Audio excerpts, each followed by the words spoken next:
എന്താണ് ചെയ്യേണ്ടതെന്നറിയാതെ, എവിടെയാണ് ഒരു മാറ്റത്തിന്റെ തുടക്കമെന്നറിയാതെ, മാറ്റം ആഗ്രഹിക്കുന്ന ആളുകൾ മുഴുവനും മാറ്റം വേണ്ടേ എന്ന് ചോദിക്കുന്നതല്ലാതെ എവിടെയാണ് മാറ്റത്തിന്റെ തുടക്കമെന്ന കൂലങ്കശമായ ഒരു ചർച്ചയുടെ ബീജാഭാവം നടത്തുന്നതായി നാം ഒരിടത്തും കാണുന്നില്ല, കേൾക്കുന്നില്ല.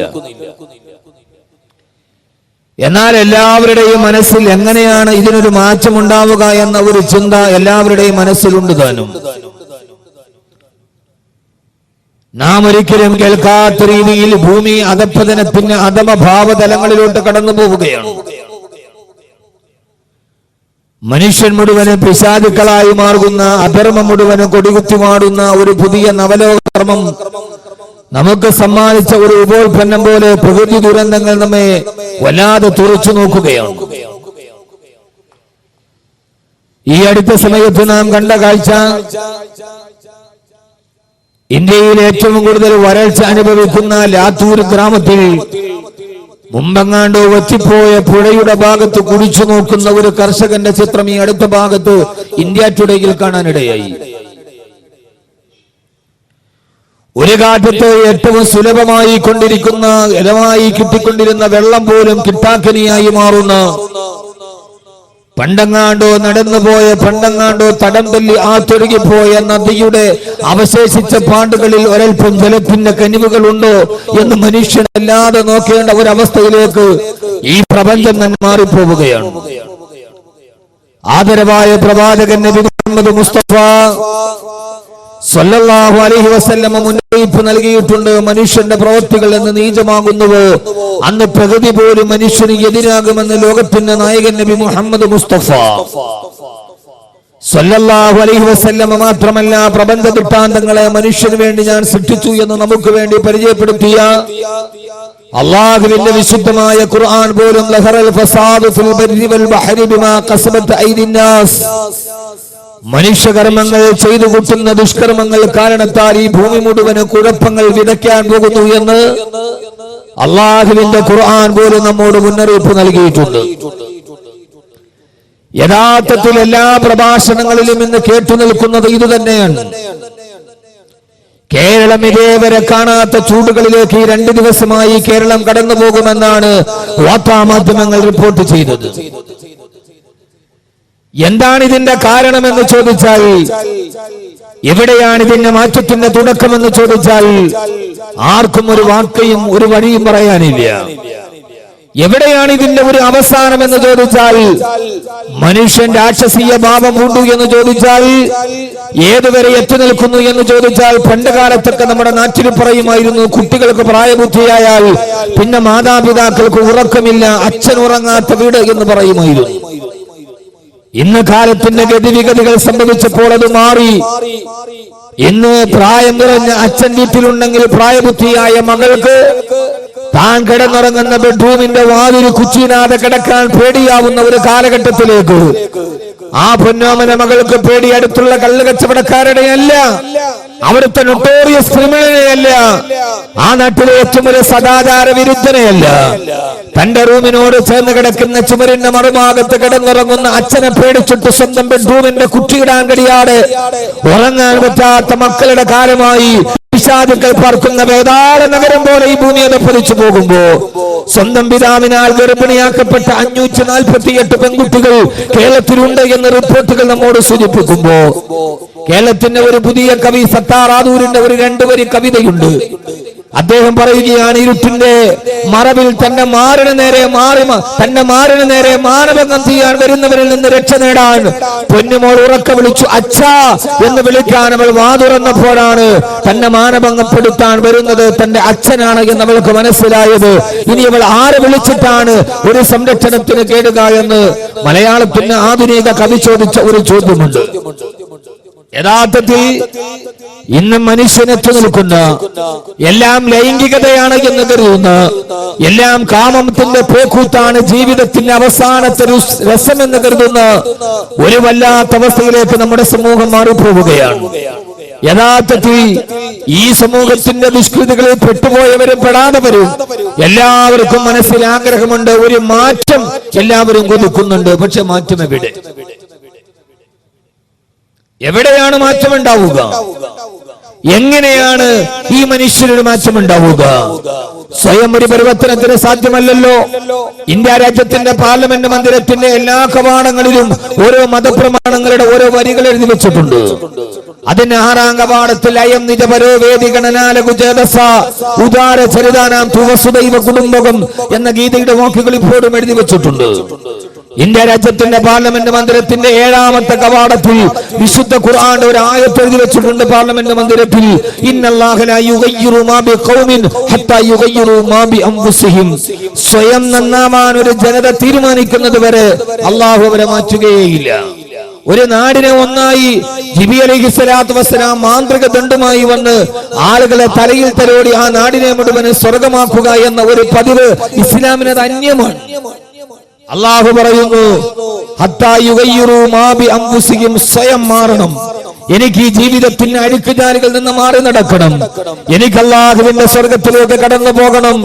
ഞാൻ ഈ ഭൂമിയിൽ ഇങ്ങനെ ജീവിക്കേണ്ടവനല്ല എന്ന ഒരു ബോധം ഹൃദയത്തിലുണ്ടാവുകയും സ്വയം മാറണമെന്ന് സ്വയം ആത്മാവനോട് മന്ത്രിക്കുകയും ചെയ്യുമ്പോഴാണ് അവന് മാറ്റമുണ്ടാകുന്നത് എന്ന് അല്ലാഹുവിന്റെ വിശുദ്ധമായ ഖുർആൻ. പക്ഷേ സ്വയം ആത്മാവ് മന്ത്രിച്ചാലും എങ്ങനെ മാറ്റത്തിന് തുടക്കം കുറിക്കണമെന്നറിയാതെ ജനത നെട്ടോട്ടമോടുകയാണ്. അല്ലാഹുവിന്റെ പ്രവാചകൻ സല്ലല്ലാഹു അലൈഹി വസല്ലമ പറഞ്ഞു, മനുഷ്യന്റെ ഹൃദയമാണ് നന്നാവേണ്ടത്. യഥാർത്ഥത്തിൽ നന്നാവേണ്ടത് ഹൃദയമാണ്. നമ്മുടെ എല്ലായിടത്തും നമ്മളിപ്പോ നമ്മുടെ അടുക്കലൊക്കെ നോക്കിയാൽ നാഷണൽ ഹൈവേയിലൊക്കെ ധാരാളം കണ്ണിന് വേണ്ടി പ്രത്യേകം ഹോസ്പിറ്റലുകൾ ഇപ്പോ കേരളത്തിൽ വളരെ സ്വാഭാവികമാണ്. കണ്ണിന് വേണ്ടി. കാരണം മനുഷ്യന്റെ കണ്ണിന് കാഴ്ചശക്തി നഷ്ടപ്പെട്ടുകൂടാ. എന്നാൽ അള്ളാഹുവിന്റെ ഖുർആൻ പറയുന്നു കണ്ണിനല്ല കാഴ്ചശക്തി നഷ്ടപ്പെടാതിരിക്കേണ്ടത്, ഹൃദയത്തിന്റെ കാഴ്ചയാണ് നഷ്ടപ്പെടാതിരിക്കേണ്ടത്. ഇത് ഖുർആനിലെ വളരെ ആശയവിനിമയമുള്ള അർത്ഥവൈപുല്യമുള്ള ഒരു ആയത്താണിത്. അള്ളാഹു പറയുകയാണ്, കണ്ണിന് കാഴ്ചശക്തി നഷ്ടപ്പെട്ടതിന്റെ പേരിൽ നിങ്ങൾ പരിതപിക്കുന്നത് എന്തിന്? فإنها لا تعمل الأبصار ولكن تعمل القلوب التي في الصدور. അവന്റെ ഹൃദയത്തിന്റെ കണ്ണുകൾക്ക് അന്ധത ബാധിച്ചാൽ ഇനി അവൻ എങ്ങനെയാണ് നന്നാവാൻ കഴിയുക? അവന്റെ ഹൃദയം വല്ലാതെ അതപ്പതിച്ച് അവന്റെ ഹൃദയത്തിന് അന്ധത ബാധിച്ചു കഴിഞ്ഞു. ഇനി അവന് വാല് കേട്ടത് കൊണ്ട് പ്രയോജനമില്ല. സ്വന്തം മാതാപിതാക്കൾക്ക് കണ്ണുനീര് നൽകി മകൾ മറ്റൊരുവന്റെ കൂടെ ഇറങ്ങിപ്പോകുമ്പോ ആളുകൾ ചോദിക്കുന്നു, എന്തു വെച്ചുപോയി കുഞ്ഞിന്? മാതാപിതാക്കളുടെ കണ്ണുനീര് കാണാൻ അവളുടെ ഹൃദയത്തിന് കാഴ്ചയില്ലേ എന്ന്. ഇല്ല, കാരണം മാതാപിതാക്കളുടെ കണ്ണുനീര് കാണാൻ കഴിയാത്ത രീതിയിൽ ഈ മക്കളുടെ ഹൃദയത്തിന് അന്ധത ബാധിച്ചു എന്നാണ് നമുക്ക് മനസ്സിലാകുന്നത്. എങ്ങനെയാണ് ഇവരുടെ ഹൃദയത്തിന് അന്ധത ബാധിച്ചത്? എങ്ങനെയാണ് ഇവരുടെ ഹൃദയത്തിന് അന്ധത ബാധിച്ചത്? ആ അന്ധത ബാധിച്ചത് എങ്ങനെയാണ് എന്ന ചോദ്യത്തിന് മറുപടിയായിട്ടാണ് ആദരവായ പ്രവാചകൻ നബി മുഹമ്മദ് മുസ്തഫ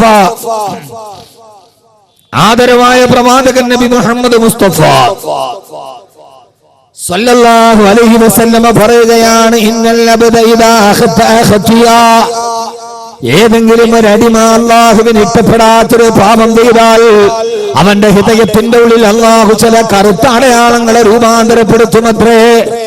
ഓരോ പാപം ചെയ്യുന്തോറും അവന്റെ ഹൃദയത്തിന്റെ ഉള്ളിൽ ചില കറുകറുത്ത അടയാളങ്ങൾ വീണ് ആ കറുത്ത അടയാളം അവന്റെ ഹൃദയത്തിൽ പാപത്തിന് അനന്തരഫലമായി രൂപാന്തരപ്പെടുമ്പോ ഹബീബായ നബി സല്ലല്ലാഹു അലൈഹി വസല്ലമ പറയുകയാണ്, ഇദാ താബാ വസ്തഗ്ഫറാ, അവൻ പശ്ചാത്തപിക്കുകയും ഇസ്തിഗ്ഫാർ ചെയ്യുകയും ചെയ്താൽ, ഒരു പാപം ചെയ്ത ഉടനെ താൻ ചെയ്തതൊരു പാപമാണെന്ന് അവന്റെ ഹൃദയത്തിൽ ബോധോദയം ഉണ്ടാവുകയും അല്ലാഹുവേ ഈ പാപം ചെയ്യുന്നത് നിനക്ക് ഇഷ്ടമല്ലല്ലോ എന്ന ബോധോദയത്തോടെ ഇദാ താബാ വസ്തഗ്ഫറാ, അവൻ തൗബ ചെയ്ത് ഇസ്തിഗ്ഫാർ ചെയ്താൽ ആ കറുത്ത അടയാളത്തെ ഹൃദയത്തിൽ നിന്നാഹു മായിച്ചു കളയുമത്രേ. വീണ്ടും അവന്റെ ഹൃദയം സ്ഫടിക സമാനമായി ജ്വലിക്കുമത്രേ. അതല്ല, പാപം ചെയ്തതിന്റെ കൂടെ അത് പാപമാണെന്ന് കരുതി പശ്ചാത്തലിച്ച് തിരിച്ചു വരാറ് വീണ്ടും അവൻ പാപം തന്നെ ചെയ്യാൻ തീരുമാനിച്ചാൽ അല്ലാഹു പറയുകയാ, ഓരോ കറുത്ത അടയാളങ്ങൾ ഓരോന്നായി അവന്റെ ഹൃദയാന്തരത്തിൽ രൂപാന്തരപ്പെട്ടു അവസാന പാപത്തിന്റെ തോതനുസരിച്ച് അവന്റെ ഹൃദയം മുഴുവൻ കറുത്ത് കരുവാളിച്ചു പോകും. അതിനാണ് റാൻ എന്ന് പറയുന്നതെന്ന് ഹബീബായ നബി മുഹമ്മദ് മുസ്തഫ. ആ ഒരവസ്ഥയ്ക്കാണ് റാൻ എന്ന് പറയുന്നത്. അതാണ് ഖുർആൻ പറഞ്ഞത്, കല്ലാ ബലറാന അലാ ഖുലൂബിഹിം മാ കാനൂ യക്സിബൂൻ.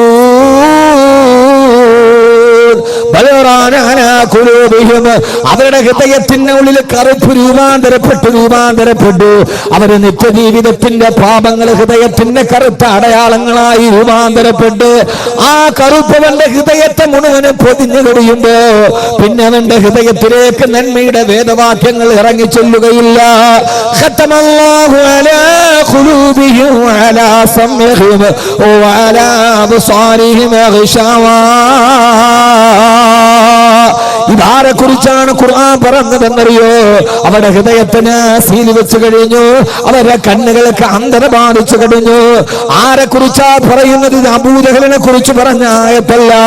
ആദരവായ പ്രവാചകൻ നബി മുഹമ്മദ് മുസ്തഫ സല്ലല്ലാഹു അലൈഹി വസല്ലമയുടെ മദീനത്തെ പള്ളിയിൽ ഒന്നാമത്തെ സഫിൽ മസ്ജിദുൻ നബവിയിൽ ബാങ്ക് മുഴങ്ങുമ്പോ ഒന്നാമത്തെ സഫിൽ വന്നിട്ട് അബൂബക്കർ ഉമർ റളിയല്ലാഹു തആല അൻഹു അടക്കമുള്ള പ്രബലരായ സഹാബാക്കളുടെ അടുക്കൽ വന്ന് നിങ്ങളെല്ലാം സഫ് ശരിയാക്കി നേരെ നിൽക്കണേ. യഖ്റുജു ഇലൈനാ റസൂലുള്ളാഹ്, ഹബീബായ നബി സല്ലല്ലാഹു അലൈഹി വസല്ലമ ഇമാമത്തിന് വേണ്ടി വരുന്നുണ്ട്. എല്ലാവരും സഫ് ശരിയാക്കി നിൽക്കണേ എന്ന് അല്ലാഹുവിന്റെ പ്രവാചകന്റെ മസ്ജിദുൻ നബവി 5 വഖത്തിന് സഫ് വ്യക്തമാക്കി നിർത്തിയിരുന്ന താടിയും തലപ്പാവും ഉണ്ടായിരുന്ന ആ മനുഷ്യനെ കുറിച്ചാണ് അല്ലാഹുവിന്റെ ഖുർആൻ പറഞ്ഞത്. ആ മനുഷ്യൻ സ്വർഗത്തിലല്ല, അവൻ നരകത്തിന്റെ ഏറ്റവും അടിത്തട്ടില. കാരണമെന്നറിയുമോ? ആ മനുഷ്യനാണ് മുനാഫിക്കീങ്ങളുടെ നേതാവായിരുന്ന അബ്ദുല്ലാഹി ഇബ്നു ഉബയ്യ് ഇബ്നു സലൂൽ.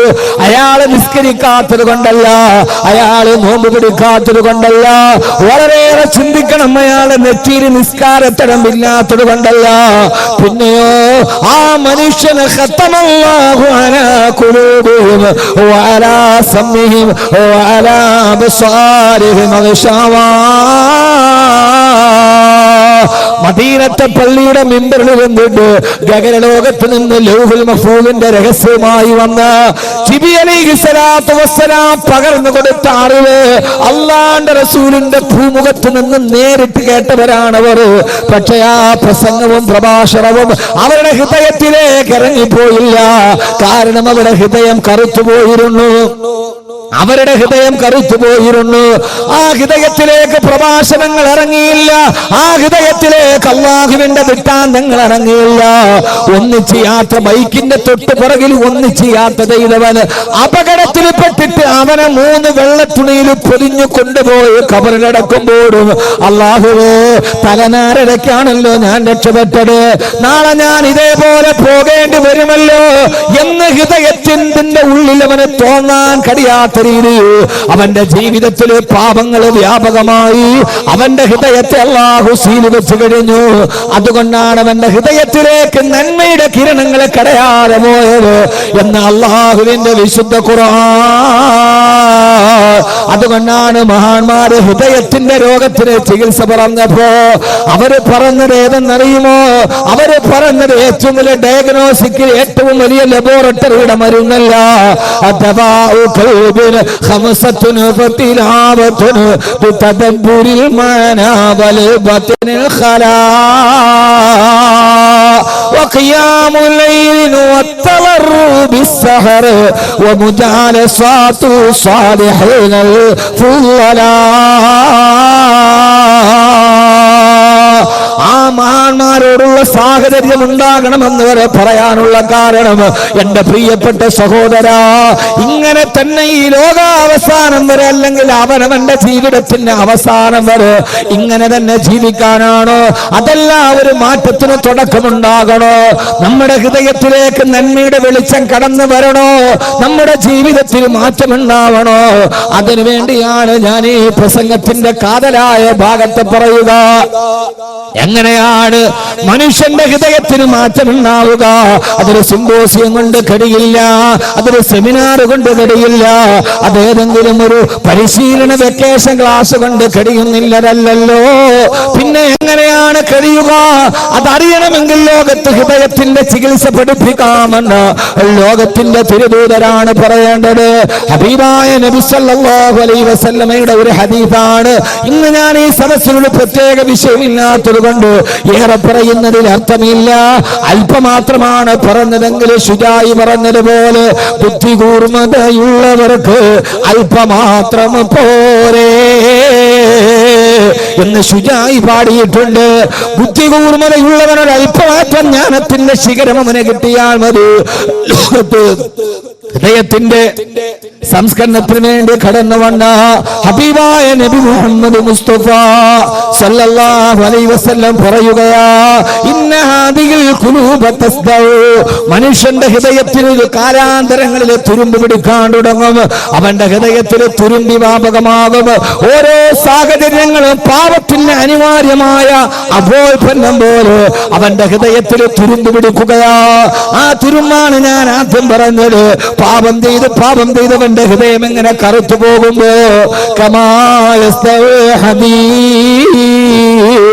ഇരുമ്പിന് തുരുമ്പ് പിടിക്കുന്നത് പോലെ, ഏത് വിധമാണോ ഇരുമ്പിനെ തുരുമ്പ് നശിപ്പിക്കുന്നത് അതേപോലെ നിങ്ങളുടെ ഹൃദയത്തെ തുരുമ്പ് നശിപ്പിച്ചു കളയും എന്ന് ഹബീബായ മുത്തുനബി സല്ലല്ലാഹു അലൈഹി വസല്ലമ സഹാബത്തിനോട് പറഞ്ഞപ്പോ സഹാബാക്കളുടെ ഭാഗത്തുനിന്ന് ഒരു ചോദ്യമുണ്ടായി,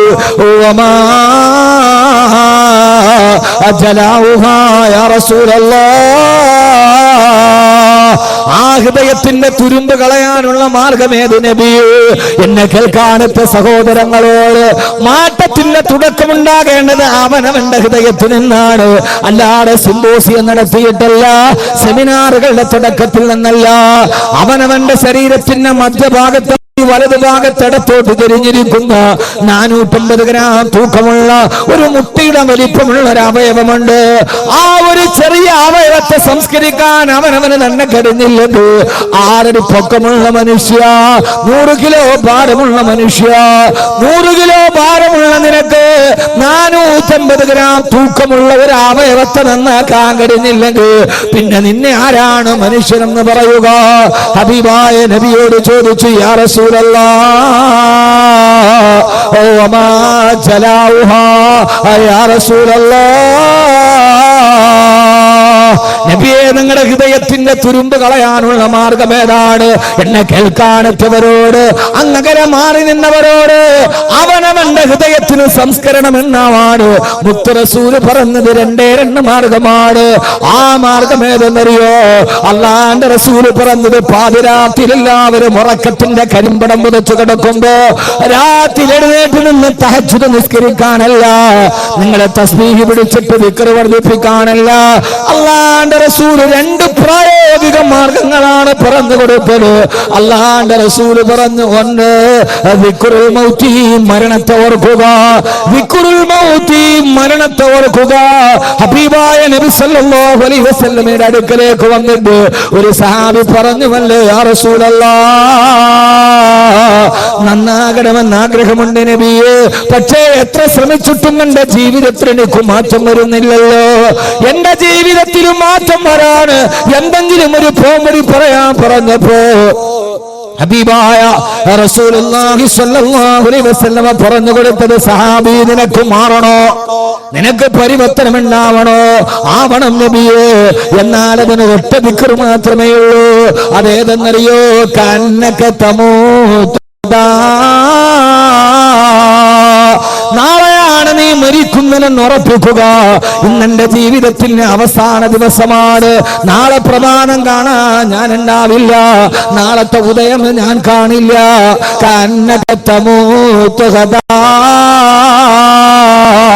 നാളെ ഞാൻ മരിക്കുമെന്ന് ഉറപ്പിക്കുക. ഏത് സമയത്താണ് മരണം നമ്മെ തേടിയെത്തുന്നതെന്ന് നമുക്കറിയില്ലല്ലോ. ഈ അടുത്ത കാലത്ത് മലയാള കേരളത്തെ പിടിച്ചു കുലുക്കിയ ദുരന്തമാണ് പരവൂര് പുട്ടിങ്ങൽ ക്ഷേത്രത്തിലെ വെടിക്കെട്ട് ദുരന്തം. ആ ദുരന്തം കഴിഞ്ഞ് 3 ദിവസം കഴിഞ്ഞിട്ടാണ് ഞാൻ നാട്ടിലെത്തി.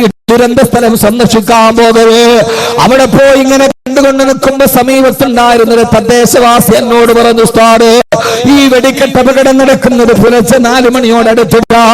അതേവരെ വൈകുന്നേരം തലേ ദിവസം രാത്രി 8 മണി മുതൽ ഞാനും എന്റെ മകനും ആ വെടിക്കെട്ടിന്റെ പുറക്കാഴ്ച കാണാനുണ്ട്. അത് കണ്ട് രാവിലെ 4 മണി വരെ ഞങ്ങൾ അവിടെ ഉണ്ടായിരുന്നു. അവസാനത്തെ വെടിക്കെട്ട് നടക്കാൻ പോവുകയാ. തലേ ദിവസം 8 മണിക്ക് തുടങ്ങിയ വെടിക്കെട്ടിന് സമാപനം കുറിച്ച് അതിന് ആശാന്മാരുടെ ചോയ്സായിട്ട് നടക്കുന്ന അവസാനത്തെ സമാപന വെടിക്കെട്ട് നടക്കാൻ പോവുകയാ. അവസാനത്തെ പൊടിപൂരം കാണാൻ എല്ലാവരും ആകാംക്ഷയോടെ വെടിപ്പുരയുടെ അടുത്തേക്ക്, വെടിക്കെട്ട് നടക്കുന്നിടത്തേക്ക് അടുത്തു. ഞാനും അത് അടുത്തു നിന്ന് കാണാൻ ആഗ്രഹത്തോടെ പോയപ്പോ എന്റെ മകൻ എന്റെ കയ്യിൽ പിടിച്ചിട്ട് പറഞ്ഞ, അച്ഛാ, എനിക്ക് ഉറക്കം വരുന്നു, എനിക്ക് വല്ലാതെ ദാഹിക്കുന്നു പറഞ്ഞ് കുഞ്ഞു കരയാൻ തുടങ്ങി. ഞാൻ അവരോട് ദേഷ്യപ്പെട്ടിട്ട് പറഞ്ഞു, ഇതേവരെ ഇതുകൂടി കണ്ടിട്ട് പോവാ. എന്തെന്നറിയില്ല, എന്തിനെന്നറിയില്ല, പതിവില്ലാത്ത വാശിയിൽ എന്റെ കുഞ്ഞുമോൻ എന്റെ കയ്യിൽ പിടിച്ചെന്നെ വലിച്ചു. എനിക്ക് വിശക്കുന്നു, എനിക്ക് ദാഹിക്കുന്നു. ഞാൻ അവനൊരു വെള്ളം വാങ്ങിച്ചു കൊടുത്തിട്ട് തിരിച്ചു വരാന്ന് കരുതി എന്റെ കുഞ്ഞെന്നെ കയ്യിൽ പിടിച്ചു ബലമായി പിടിച്ചു കൊണ്ടുപോയി. ഞാൻ അപ്പുറത്തേക്ക് ഒരു 500 മീറ്റർ മാറിയില്ല. ആകാശത്തേക്ക് മാരുവില്ല് പൊട്ടിവിടരുന്നത് പോലെ നയനമനോഹരമായ കാഴ്ച കാണിച്ച ക്ഷേത്ര പരിസരത്ത് അതാ തീഗോളങ്ങൾ മേഘജാലത്തിന് പിടിച്ചതുപോലെ പൊട്ടുയരുന്നു. ചിതൽ കഷണങ്ങൾ, കോൺക്രീറ്റ് കഷണങ്ങൾ വായുവിൽ ഉരിഞ്ഞു പോകുന്നു. ആ ഒരു സമയത്തെങ്ങാനും ഞാൻ അവിടെ നിന്നിരുന്നെങ്കിൽ എന്റെയും എന്റെ മകനെ ഈ ചിതറിത്തെറിച്ച ശരീരാവശിഷ്ടങ്ങൾ ഈ ഭാഗത്ത് കാണുമായിരുന്നു പറയുമ്പോ എന്റെ പ്രിയപ്പെട്ട ചെറുപ്പക്കാരാ, ഒരു കാര്യം ഞാൻ ഓർമ്മിപ്പിക്കട്ടെ. ആ സമയത്ത് ഇതിന്റെ മറുഭാഗത്ത് വെടിപ്പുരക്ക് തീ പിടിച്ചിട്ട് കോൺക്രീറ്റ് ബീമുകൾ തകർന്നു കിടക്കുന്നുണ്ട്. അയാൾ എന്നോട് പറഞ്ഞ്, തകർന്നു കിടക്കുന്ന കോൺക്രീറ്റ് ബീമുകളുടെ ഇടയിൽ 5 ശരീരങ്ങളാ കുടുങ്ങിക്കിടന്നത്. അതിന്റെ അടിയിൽ കെട്ട് അരഞ്ഞറിഞ്ഞു പോയോ. ആ ദുരന്തത്തിന്റെ കഥ അനുസ്മരിച്ച രവീശ് എന്ന ഫയർഫോഴ്സുകാരൻ പിന്നെ എഴുതി വെച്ചല്ലോ. ഞാൻ ആ വെടിക്കെട്ടിന്റെ ദുരന്തത്തിന്റെ കഥ കേട്ടിട്ട് 11 മിനിറ്റ് കൊണ്ട് ഫയർഫോഴ്സ് സ്ഥലത്തെത്തി. എല്ലായിടത്തും കൂരാകൂറിയിട്ടാണ് വൈദ്യുതി വിച്ഛേദിക്കപ്പെട്ടു. എങ്ങും മനുഷ്യമാംസത്തിന്റെ കത്തിക്കരിയുന്ന രൂക്ഷഗന്ധങ്ങളാ. രക്ഷാപ്രവർത്തനത്തിന് വേണ്ടി ഓടിച്ചെല്ലുമ്പോ ആരോ എന്റെ കാലിന് കെട്ടിപ്പിടിക്കുന്നത് പോലെ തോന്നി. ഞാൻ തിരിഞ്ഞു നോക്കുമ്പോ ശരീരം മുഴുവനും പാതി വെന്തുമാറി ഒരു ചെറുപ്പക്കാരനാ ഭീമിന്റെ ഉള്ളിൽ അരക്കകി പോട്ട് കുടുങ്ങിക്കിടക്കുകയോ. സാറേ, എന്നെ വിട്ടിട്ട് പോകരുത്, എന്നെ പിടിച്ചിട്ടൊന്ന് തിരിച്ചു കിടത്തണേ, എനിക്ക് വേദന സഹിക്കാൻ കഴിയില്ലെന്ന് പറഞ്ഞപ്പോ ആരാ മോനെയാ പറഞ്ഞതാരാ? അതിനു മുമ്പ് സ്വന്തമായി തിരിഞ്ഞു കിടന്ന്, സ്വന്തമായിട്ട് അവിടേക്ക് നടന്നു വന്ന, സ്വന്തമായിട്ട് അവിടെ നിന്നിട്ട് എല്ലാം കണ്ടുകൊണ്ടിരുന്ന എല്ലാവരോട് സഹോദരങ്ങളെ, ആ മനുഷ്യനാണ് മരണത്തിന് അനിവാര്യമായ ദുരന്ത മുഖത്തിന് മുമ്പിൽ നിൽക്കുമ്പോ എനിക്ക് സ്വയമായി തിരിയാൻ കഴിയില്ല. എന്നെ ഒന്ന് തിരിച്ചു മാറ്റിക്കിടത്തുമോ?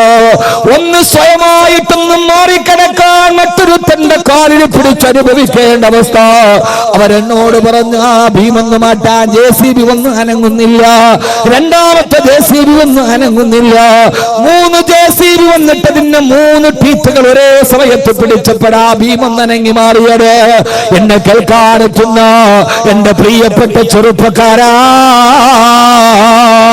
3 JCB ഒരേ സമയത്ത് പിടിച്ചിട്ട് മാത്രം അനങ്ങിയ ഭീമാണ് അവിടെ നിന്ന് 1.5 കിലോമീറ്റർ അകലെ പരവൂർ ടൗണിന്റെ ഭാഗത്ത് ആ സമയത്ത് ആകാശത്തുകൂടി പറന്നുപോയി ബൈക്കിലേക്ക് കയറാൻ പോകുന്ന ചെറുപ്പക്കാരന് ആകാശത്തിലൂടെ പറന്നുപോയി. അത് നേരെ പോയി ടാർ റോഡിൽ ഇടിച്ചിട്ട് അവിടെ നിന്ന് നേരെ എതിർവശത്തുള്ള കടയുടെ ഷട്ടറിലിടിച്ച് അവിടെ നിന്ന് നേരെ തിരിച്ചാ ബൈക്കിലോട്ട് കയറുന്ന ചെറുപ്പക്കാരന്റെ തല അരച്ചുകൊണ്ട് കടന്നുപോയത്, തല തൊട്ടിത്തെറിച്ചുകൊണ്ട് കടന്നു പോകുന്നത്. ഞാനൊന്ന് ചോദിക്കട്ടെ, മരണമെത്തുന്ന 4 മിനിറ്റ് മുമ്പ് തൊട്ടടുത്ത് നിന്നവനെ 1/2 മീറ്റർ 500 മീറ്റർ അപ്പുറത്തേക്ക് മാറ്റിയിട്ട് 1.5 കിലോമീറ്റർ അപ്പുറത്ത് നിന്നവന്റെ അടുത്തിലേക്കും മരണത്തെ കൊണ്ടുപോയടാരാ. അത്രയും നേരം അടുത്ത് നിന്നവനോട് ഇല്ല 4-ാം മാസത്തിൽ നിന്റെ ഉമ്മാന്റെ ഗർഭാശയത്തിന് ഞാൻ എഴുതി വെച്ച നിന്റെ ആയുസിന്റെ രേഖ എത്തിയിട്ടില്ല എന്ന് പറഞ്ഞിട്ടും മകന്റെ രൂപത്തിൽ കൈവെള്ളയിൽ പിടിച്ചിട്ട് അകലേക്ക് മാറ്റിയതാരാ. 1.5 കിലോമീറ്റർ ഇതിൽ ഒന്നുമില്ലാതെ മാറി നിന്നവന്റെ അടുക്കലേക്ക് ആകാശ ആകാശത്തേക്ക് പാഞ്ഞുപോയ കോൺക്രീറ്റ് ബീം തറയിൽ കൊണ്ടിട്ട് ഷട്ടറിലെത്തിട്ട് തിരിച്ചു വന്ന് അവന്റെ തല പൊട്ടിത്തെറിച്ചു കൊണ്ടുപോയി. 1.5 കിലോമീറ്റർ അപ്പുറത്ത് നിന്നവനോട് 4-ാം മാസത്തിൽ ഉമ്മാടെ ഗർഭാശയത്തിൽ വെച്ച് നിന്റെ തലയിൽ ഞാൻ എഴുതി വെച്ച ആയുസി നിമിഷത്തോടെ നിന്ന് പറഞ്ഞ് അടുത്തു നിന്നവനെ അകലേക്ക് മാറ്റുകയും അകലെ നിന്നവനെ മരണത്തിന് പിടികൊടുക്കുകയും ചെയ്തതാരാ? ചെയ്ത തമ്പുരാനാണ്. ലാ ഹൗല വലാ ഖുവത ഇല്ലാ ബില്ലാഹ്. അവനാണ് ഏകനായ നിന്റെ റബ്ബെങ്കിൽ എന്റെ പൊന്നുമോനെ വഫൂക തദ്ബീരിനാ വലില്ലാഹി തഖ്ബീറു. നമ്മളൊക്കെ ചിന്തിക്കുന്നതിനപ്പുറത്തേക്ക് അല്ലാഹുവിന്റെ ഒരു തീരുമാനത്തിന്റെ മുമ്പിലൂടെ നമ്മൾ ഇങ്ങനെ നടന്നു പോകുകയാ. എന്താണ് എന്റെ റബ്ബിനെ കുറിച്ച് നാളെ തീരുമാനിച്ചിരിക്കുന്നതെന്ന് എനിക്കറിയില്ലല്ലോ. അടുത്ത നിമിഷം എന്റെ ജീവിതത്തിന്റെ എന്റെ റബ്ബിന്റെ തീരുമാനം എന്തെന്ന് എനിക്കറിയില്ലല്ലോ. അതുകൊണ്ട് ഒരാൾക്കും ജീവിതത്തിൽ മാറണമെന്ന് ആഗ്രഹമുണ്ടോ? അതിലേറ്റവും പ്രധാനപ്പെട്ട കാര്യം കന്നക തമൂതു ഗദാ, നാളെ അവൻ മരിക്കുമെന്ന് ഉറപ്പിക്കുക.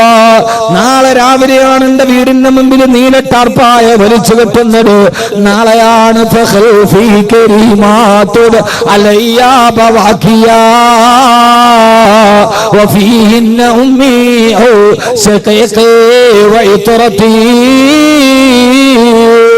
നാളെയാണ് എന്നെ മയ്യത്തിന് പുറത്ത് പിടിച്ചിട്ട് എന്റെ മക്കൾ കരയുന്നത്.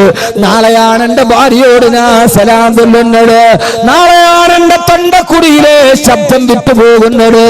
ഒരാള് 2 മണിക്കൂർ നിർത്താതെ സംസാരിച്ചാൽ 2 ലക്ഷം അക്ഷരം പറയുമെന്നാണ് ശാസ്ത്രത്തിന്റെ കണക്ക്. പൊന്നുമോനെ, ഞാൻ പ്രസംഗം നടക്കിയിട്ട് 18 വർഷമായി. ഈ 18 വർഷം കൊണ്ട് എത്ര അക്ഷരം എന്റെ കണ്ടനാളത്തിൽ നിന്ന് വെളിയിലേക്ക് വന്നിട്ടുണ്ട്. അത്രത്തോളം കോടാനുകോടി അക്ഷരങ്ങൾ ഈ കണ്ടനാളത്തിൽ നിന്ന് വിസ്മയിപ്പിച്ചുകൊണ്ട് പടത്തിക്കൊണ്ടുപോയ അഹമ്മദ് കബീർ അവന്റെ നാവിൽ നിന്ന് ഒരു ശബ്ദം വെളിയിൽ വരാതെ മലത്തിക്കിടത്തപ്പെടുന്ന ഒരു ദിവസമുണ്ട്. കെട്ടിപ്പിടിച്ചിട്ട് പൊട്ടിക്കരയുന്ന മക്കളോട് വാപ്പാ പോവുകയാണോ എന്ന് ചോദിക്കുമ്പോ മക്കള് വാപ്പ പോകുന്നത് വേറൊരു സ്ഥലത്തേക്കാണ്. അവിടെ നിങ്ങൾ വരുന്നതിനകത്ത് നിങ്ങളുടെ വാപ്പയുണ്ടാകുമെന്ന് പറയാണ്.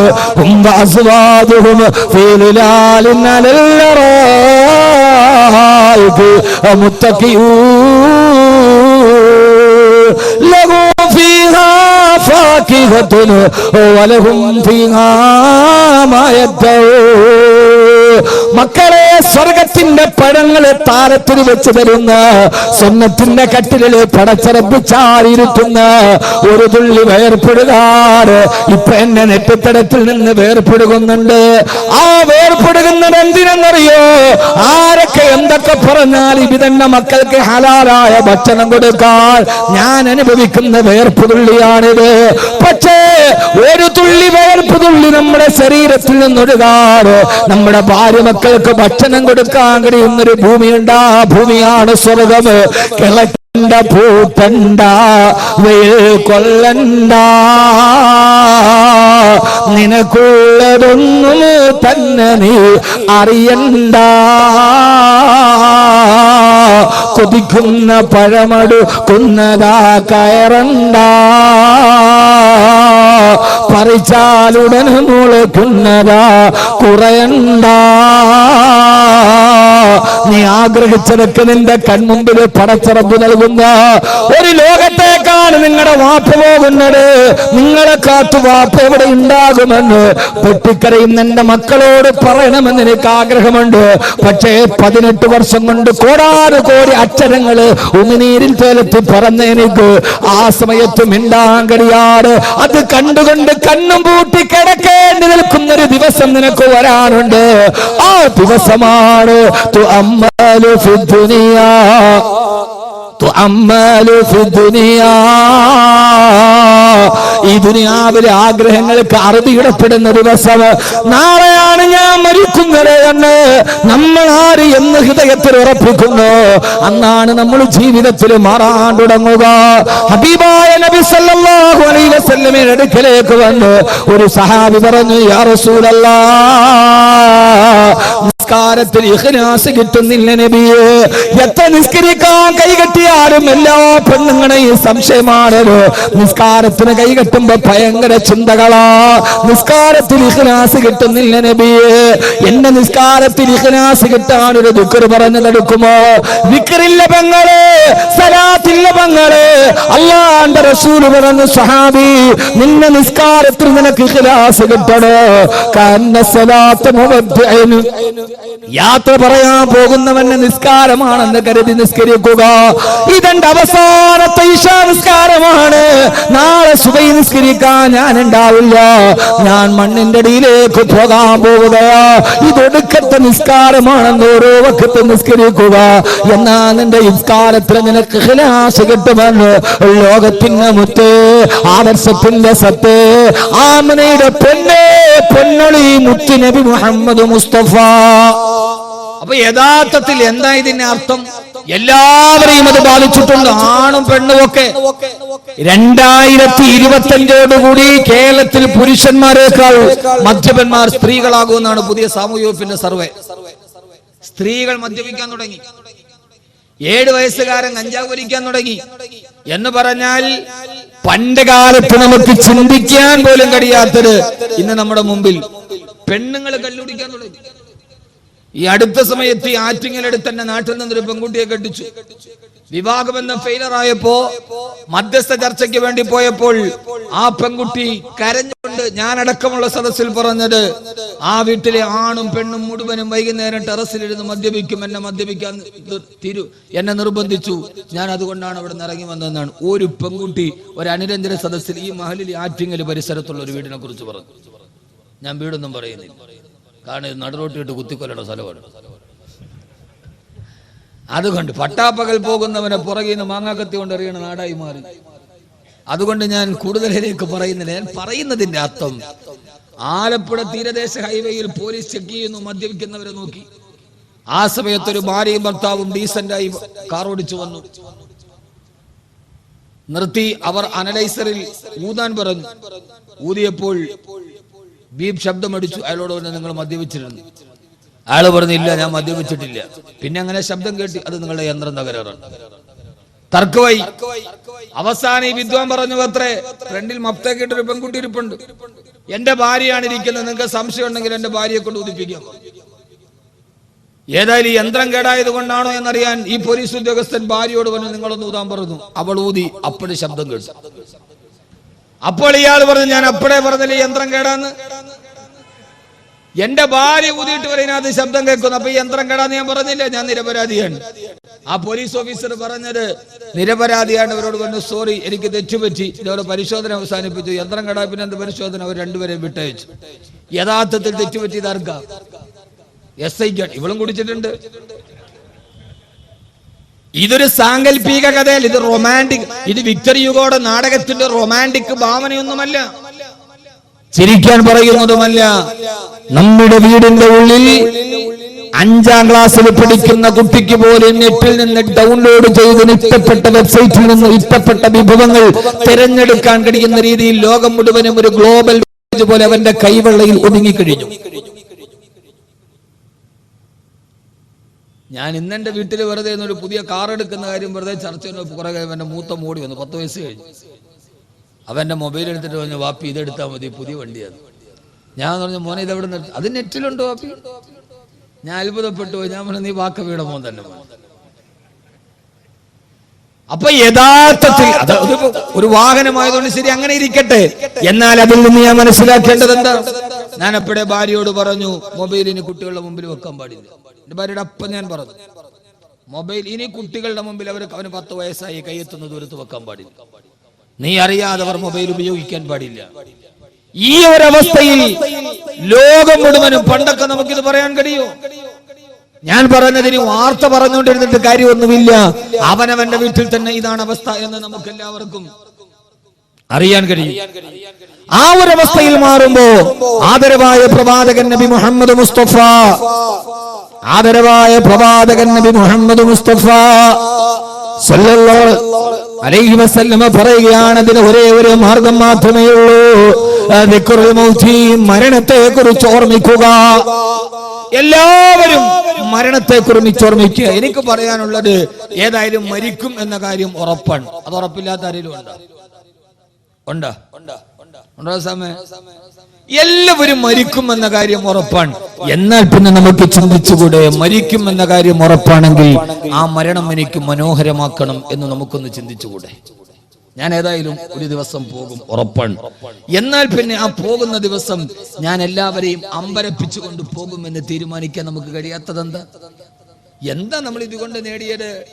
റഷ്യൻ സാഹിത്യകാരനായ ടോൾസ്റ്റോയുടെ ഒരു നാടകമുണ്ട്, ദ വാർ ആൻഡ് പീസ്, യുദ്ധവും സമാധാനവും.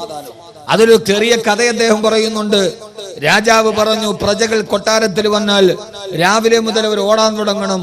രാവിലെ മുതൽ ഓടി എവിടെ പോയി അവർ ഓട്ടം നിൽക്കുന്നുവോ അത്രയും സ്ഥലം അവർക്ക് ഞാൻ എന്ന് എഴുതി കൊടുക്കും. നാട്ടുകാർ മുഴുവനും വന്നു. രാവിലെ മുതൽ ആളുകൾ ഓടാൻ തുടങ്ങി. എവിടം വരെ ഓടിയെത്തുന്നു അത് മുഴുവനും രാജാവ് അവർക്ക് സ്വന്തമായി കൊടുക്കും. ബാവോ എന്നു പേരുള്ള ഒരു പാവപ്പെട്ട മനുഷ്യൻ വന്നു. അയാൾ ഓടാൻ തുടങ്ങി. ഓടി ഓടി ദിവസങ്ങളായി ഭക്ഷണം കഴിച്ച് വിഷണ്ണനായ മനുഷ്യൻ ഭക്ഷണം കഴിച്ചിട്ടില്ല, പാപമാണ്. ഓടി തളർന്ന് തൊണ്ട വളർന്നപ്പോ ആളുകൾ കൊണ്ടുപോയി വെള്ളം കൊടുത്തു. അയാൾ പറഞ്ഞു, വെള്ളം കുടിക്കാൻ നിൽക്കാൻ എനിക്ക് സമയമില്ല, അത്രയും സമയം കൂടി ഓടി തീർത്താൽ അത്രയും മണ്ണ് കൂടി എനിക്ക് സ്വന്തമാണ്.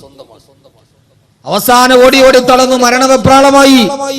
ആളുകൾ വെള്ളം കൊണ്ടുപോയി കൊടുത്തു. അപ്പോഴും പറഞ്ഞു, ഇല്ല, ഒരടി കൂടി ഓടിയാൽ അത്ര മണ്ണും കൂടി എനിക്ക് സ്വന്തമാണ്. അവസാനം അയാൾ ആ പാതപടിയിൽ തളർന്നു വീണു മരിച്ചു. രാജാവ് പറഞ്ഞവൻ ഓടിയ സ്ഥലം ഞാൻ അവന് കൊടുക്കാമെന്ന് പറഞ്ഞാണ് ഒന്ന് അളന്നു നോക്കാൻ പറഞ്ഞു. രാജകിങ്കരന്മാർ വന്ന അയാൾ ഓടിയ സ്ഥലം അളന്നു നോക്കി. കൃത്യം 6 അടി ഉണ്ടായിരുന്നു. 6 അടി അവന് കൊടുത്തു. നിങ്ങളൊന്ന് ചിന്തിച്ചു നോക്കി, ഈ കഥയ്ക്ക് നമ്മുടെ ജീവിതവുമായി വല്ല സാമ്യമുണ്ടോ? ഒന്ന് എന്നെ നോക്കി. ഞാൻ ഈ പറഞ്ഞ കഥയ്ക്ക് നമ്മുടെ ജീവിതമായി എന്തെങ്കിലും ഒരു സാമ്യമുണ്ടോ? ഒന്ന് നന്നായിട്ട് ഉറങ്ങാൻ കഴിയാതെ, ഒന്ന് നന്നായി വിശ്രമിക്കാൻ കഴിയാതെ, നന്നായിട്ടൊരു ഭക്ഷണം കഴിക്കാൻ കഴിയാതെ, ഭാര്യയുടെയും മക്കളുടെ കൂടെയും ഒരു അല്പനേരം സ്വന്തമായിട്ടൊന്ന് ഇരിക്കാൻ കഴിയാതെ, നമ്മുടെ മാതാപിതാക്കളോട് കുശലം ചോദിക്കാൻ പോലും സമയമില്ലാതെ, ഒരു മുണ്ട് പോലും എടുത്തെടുക്കാൻ കഴിയാതെ, രോഗമുണ്ടെന്നറിഞ്ഞിട്ടും ഡോക്ടറെ പോലും കാണാൻ പോലും സമയം കിട്ടാതെ നമ്മൾ ഇങ്ങനെ ഓടി ഓടി ഓടി ഓടി ഓടി ഓടി സമ്പാദിച്ചിട്ടും ഏറ്റവും അവസാനം നമുക്ക് സ്വന്തമായി കിട്ടിയത് എന്താ സ്വന്തമായി കിട്ടിയത്? 6 അടി മണ്ണ്. 6 അടി മണ്ണിന്റെ ജന്മി എന്ന് പഴയൊരു പാട്ട് കേട്ടിട്ടുണ്ട്. യഥാർത്ഥത്തിൽ ഈ ഓടിയിട്ടൊക്കെ നമുക്ക് കിട്ടിയത് 6 അടി മണ്ണല്ലേ? അതിന്റെ അപ്പുറത്തേക്ക് ആരാ കൊണ്ടുപോയത്? ആരും കൊണ്ടുപോയിട്ടില്ല. എന്നാൽ പിന്നെ നമുക്ക് ചിന്തിച്ചുകൂടെ? എന്താ ചിന്തിക്കേണ്ടത്? ഏതായാലും ഒരു ദിവസം ഈ ലോകത്തിന്റെ ഈ തീർത്ഥാടനത്തിന് അവസാനം കുറിച്ച് ഞാൻ ഏറ്റവും അവസാനം ഇവിടെ നിന്ന് തിരിച്ചു പോകും 6 അടി മണ്ണ് മാത്രമാണ് എനിക്ക് സ്വന്തമുള്ളതെങ്കിൽ എന്റെ അവസാനത്തെ മരണ ദിവസം ഏറ്റവും മനോഹരമാക്കണമെന്ന് എനിക്ക് ചിന്തിച്ചുകൂടെ? അതാണല്ലോ ഒരു മനുഷ്യ ജീവിതത്തിന്റെ അവസാനത്തെ തെളിവെങ്കിൽ. എന്റെ പ്രിയപ്പെട്ട സഹോദരങ്ങളെ, മഹാനായ അസ്റായീൽ അലൈഹിസ്സലാത്തു വസ്സലാം കടന്നു വരുമ്പോ യഥാർത്ഥത്തിൽ അസ്റായീൽ എത്ര പേടിക്കേണ്ട ആളൊന്നുമല്ല. എല്ലാവരും മരണദൂതനെ പറഞ്ഞ് പേടിക്കാറുണ്ട്. പക്ഷേ മഹാനായ ഹുദൈഫ റളിയല്ലാഹു തആല വഫാത്താകുന്ന നേരം അസ്റായീൽ അലൈഹിസ്സലാത്തു വസ്സലാം റൂഹ് പിടിക്കാൻ വന്നപ്പോ ഹുദൈഫ റളിയല്ലാഹു തആല ഉറക്കെ പറഞ്ഞു, ഹബീബുന ജാഇലാ ഫാഖാ, ഞാൻ ഇതേവരെ കാണാൻ ആഗ്രഹിച്ച എന്റെ കൂട്ടുകാരിൽ ആരെയാണോ ഒന്ന് കാണാൻ ഞാൻ എന്റെ ഹൃദയത്തിൽ കൊതിച്ചിരുന്നത്, ആ കൂട്ടുകാരൻ ഹബീബുന് ജാഇലാ ഫാഖാ. ആ കൂട്ടുകാരൻ എന്റെ തലയുടെ മുകൾ ഭാഗത്ത് വന്ന് നിൽക്കുന്നവല്ലോ. ഞാൻ ഇയാളെയാണ് കാണാൻ കൊതിച്ചിരുന്നത്. ഇദ്ദേഹം വരുന്നത് കാത്തിട്ടാണ് ഞാൻ ഇരുന്നത്. ഈ അസ്റായീലിനെ കാണുമ്പോ ഹബീബുന് എന്റെ കൂട്ടുകാരനാണ് ജാഇലാ ഫാഖാ, എന്റെ തലയുടെ മുകളിൽ ആ കൂട്ടുകാരൻ വന്നു നിന്നല്ലോ എന്ന് പറയാൻ കഴിയുന്ന അവസ്ഥയിലേക്ക് സഹോദരങ്ങളെ നമ്മുടെ ജീവിതത്തെ മാറ്റിയെടുക്കുക. ഏത് സമയത്ത് വിട പറഞ്ഞാലും ആ സമയത്ത് സന്തോഷത്തോടെ വിട പറയാൻ മഹാനായ സയ്യിദുനാ അബൂബക്കർ സിദ്ദീഖ് റളിയല്ലാഹു അൻഹു, മഹാനായ അബൂബക്കർ സിദ്ദീഖ് റളിയല്ലാഹു തആല അൻഹു 1-2 മരണങ്ങൾ പറഞ്ഞിട്ട് രണ്ടാമതൊരു മൂലി കൂടി പ്രവാചകൻ പറയുന്നുണ്ട്. അത് നമ്മുടെ നമ്മുടെ ജീവിതത്തിലേറെ പ്രാവർത്തികമാക്കാനുള്ളതാ. മഹാനായ അബൂബക്കർ റളിയല്ലാഹു തആല സക്കറാത്തിന്റെ വേദനയിൽ കിടക്കുമ്പോ പ്രിയപ്പെട്ട പുത്രി ആയിഷ റളിയല്ലാഹു തആല ഉപ്പാന്റെ അടുക്കലേക്ക് വരികയാ.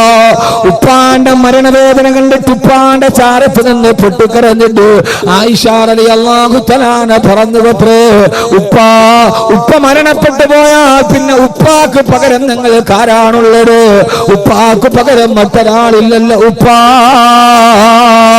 അപ്പോഴാണ് അബൂബക്കർ റളിയല്ലാഹു തആല പറഞ്ഞു, മോളെ ആയിഷ, മരണമെത്തിയാൽ അങ്ങനെ പറയണമെന്നല്ലല്ലോ ഖുർആൻ പറഞ്ഞത്. സക്കറത്തുൽ മൗതി ബിൽ ഹഖ് ദാലിക മാ കുൻത മിൻഹു തഹീദ്. അങ്ങനെയല്ലേ ഖുർആൻ പറഞ്ഞു തന്നത്? നീ ആഗ്രഹിച്ചാടെ ഓടി ഒളിച്ച മരണം നിന്റെ കൺമുമ്പിലെത്തി, നിന്നെ ഇതാ മരണം പിടികൂടാൻ പോവുകയാണ്. അങ്ങനെയല്ലേ പറയേണ്ടത് ആയിഷ? ഇത് കേട്ട ആയിഷ റളിയല്ലാഹു തആല കരയാൻ തുടങ്ങി. വബിയലു യുസ്തസഖൽ ഗമാമു ബിവജ്ഹിഹി ഹിമാലുൽ യതാമാ ഇസ്മത്തുൽ അറാമിലി. മരണവിപ്രാളത്തിൽ പടയുന്ന പിതാവിന്റെ ചാരത്ത് തന്നെ പൊട്ടിക്കരന്നുകൊണ്ട് ആയിഷ റളിയല്ലാഹു തആല പറഞ്ഞു, ഉപ്പ, ചുവപ്പ് കലർന്ന വെളുപ്പ് നിറമുള്ള എന്റെ ഉപ്പ, നിങ്ങളെ തവസ്സുലാക്കി ദുആ ചെയ്തപ്പോഴല്ലേ ആകാശത്ത് നിന്ന് മഴ പെയ്തത്? നിങ്ങൾ അനാഥകളുടെ സംരക്ഷകനായിരുന്നുവല്ലോ, നിങ്ങൾക്ക് പാവങ്ങൾക്ക് ഒരത്താണിയായിരുന്നുവല്ലോ. ഉപ്പാന്റെ ചാരത്ത് നിന്ന് ആയിഷ റളിയല്ലാഹു തആല പൊട്ടിക്കരയവേ അബൂബക്കർ റളിയല്ലാഹു തആല പറഞ്ഞു, ആയിഷ, അതെന്നെ കുറിച്ചല്ല നീ എങ്ങനെ പറയേണ്ടത്. ഫദാക റസൂലുള്ളാഹ്, ഫദാക റസൂലുള്ളാഹ്. അത് അല്ലാഹുവിന്റെ റസൂലിനെ കുറിച്ച് പറയേണ്ടതാണ് ആയിഷ. അത് അല്ലാഹുവിന്റെ റസൂലിനെ കുറിച്ചല്ലേ പറയേണ്ടത് എന്ന് പറഞ്ഞ തീരവേ ആയിഷ ബിവിയോട് പറഞ്ഞു, മോളെ, ഉപ്പാടെ മുഖവും ശരീരവും മൂടാൻ ഒരു വെള്ള തുണി എടുത്തു കൊണ്ടുവാ മോളെ.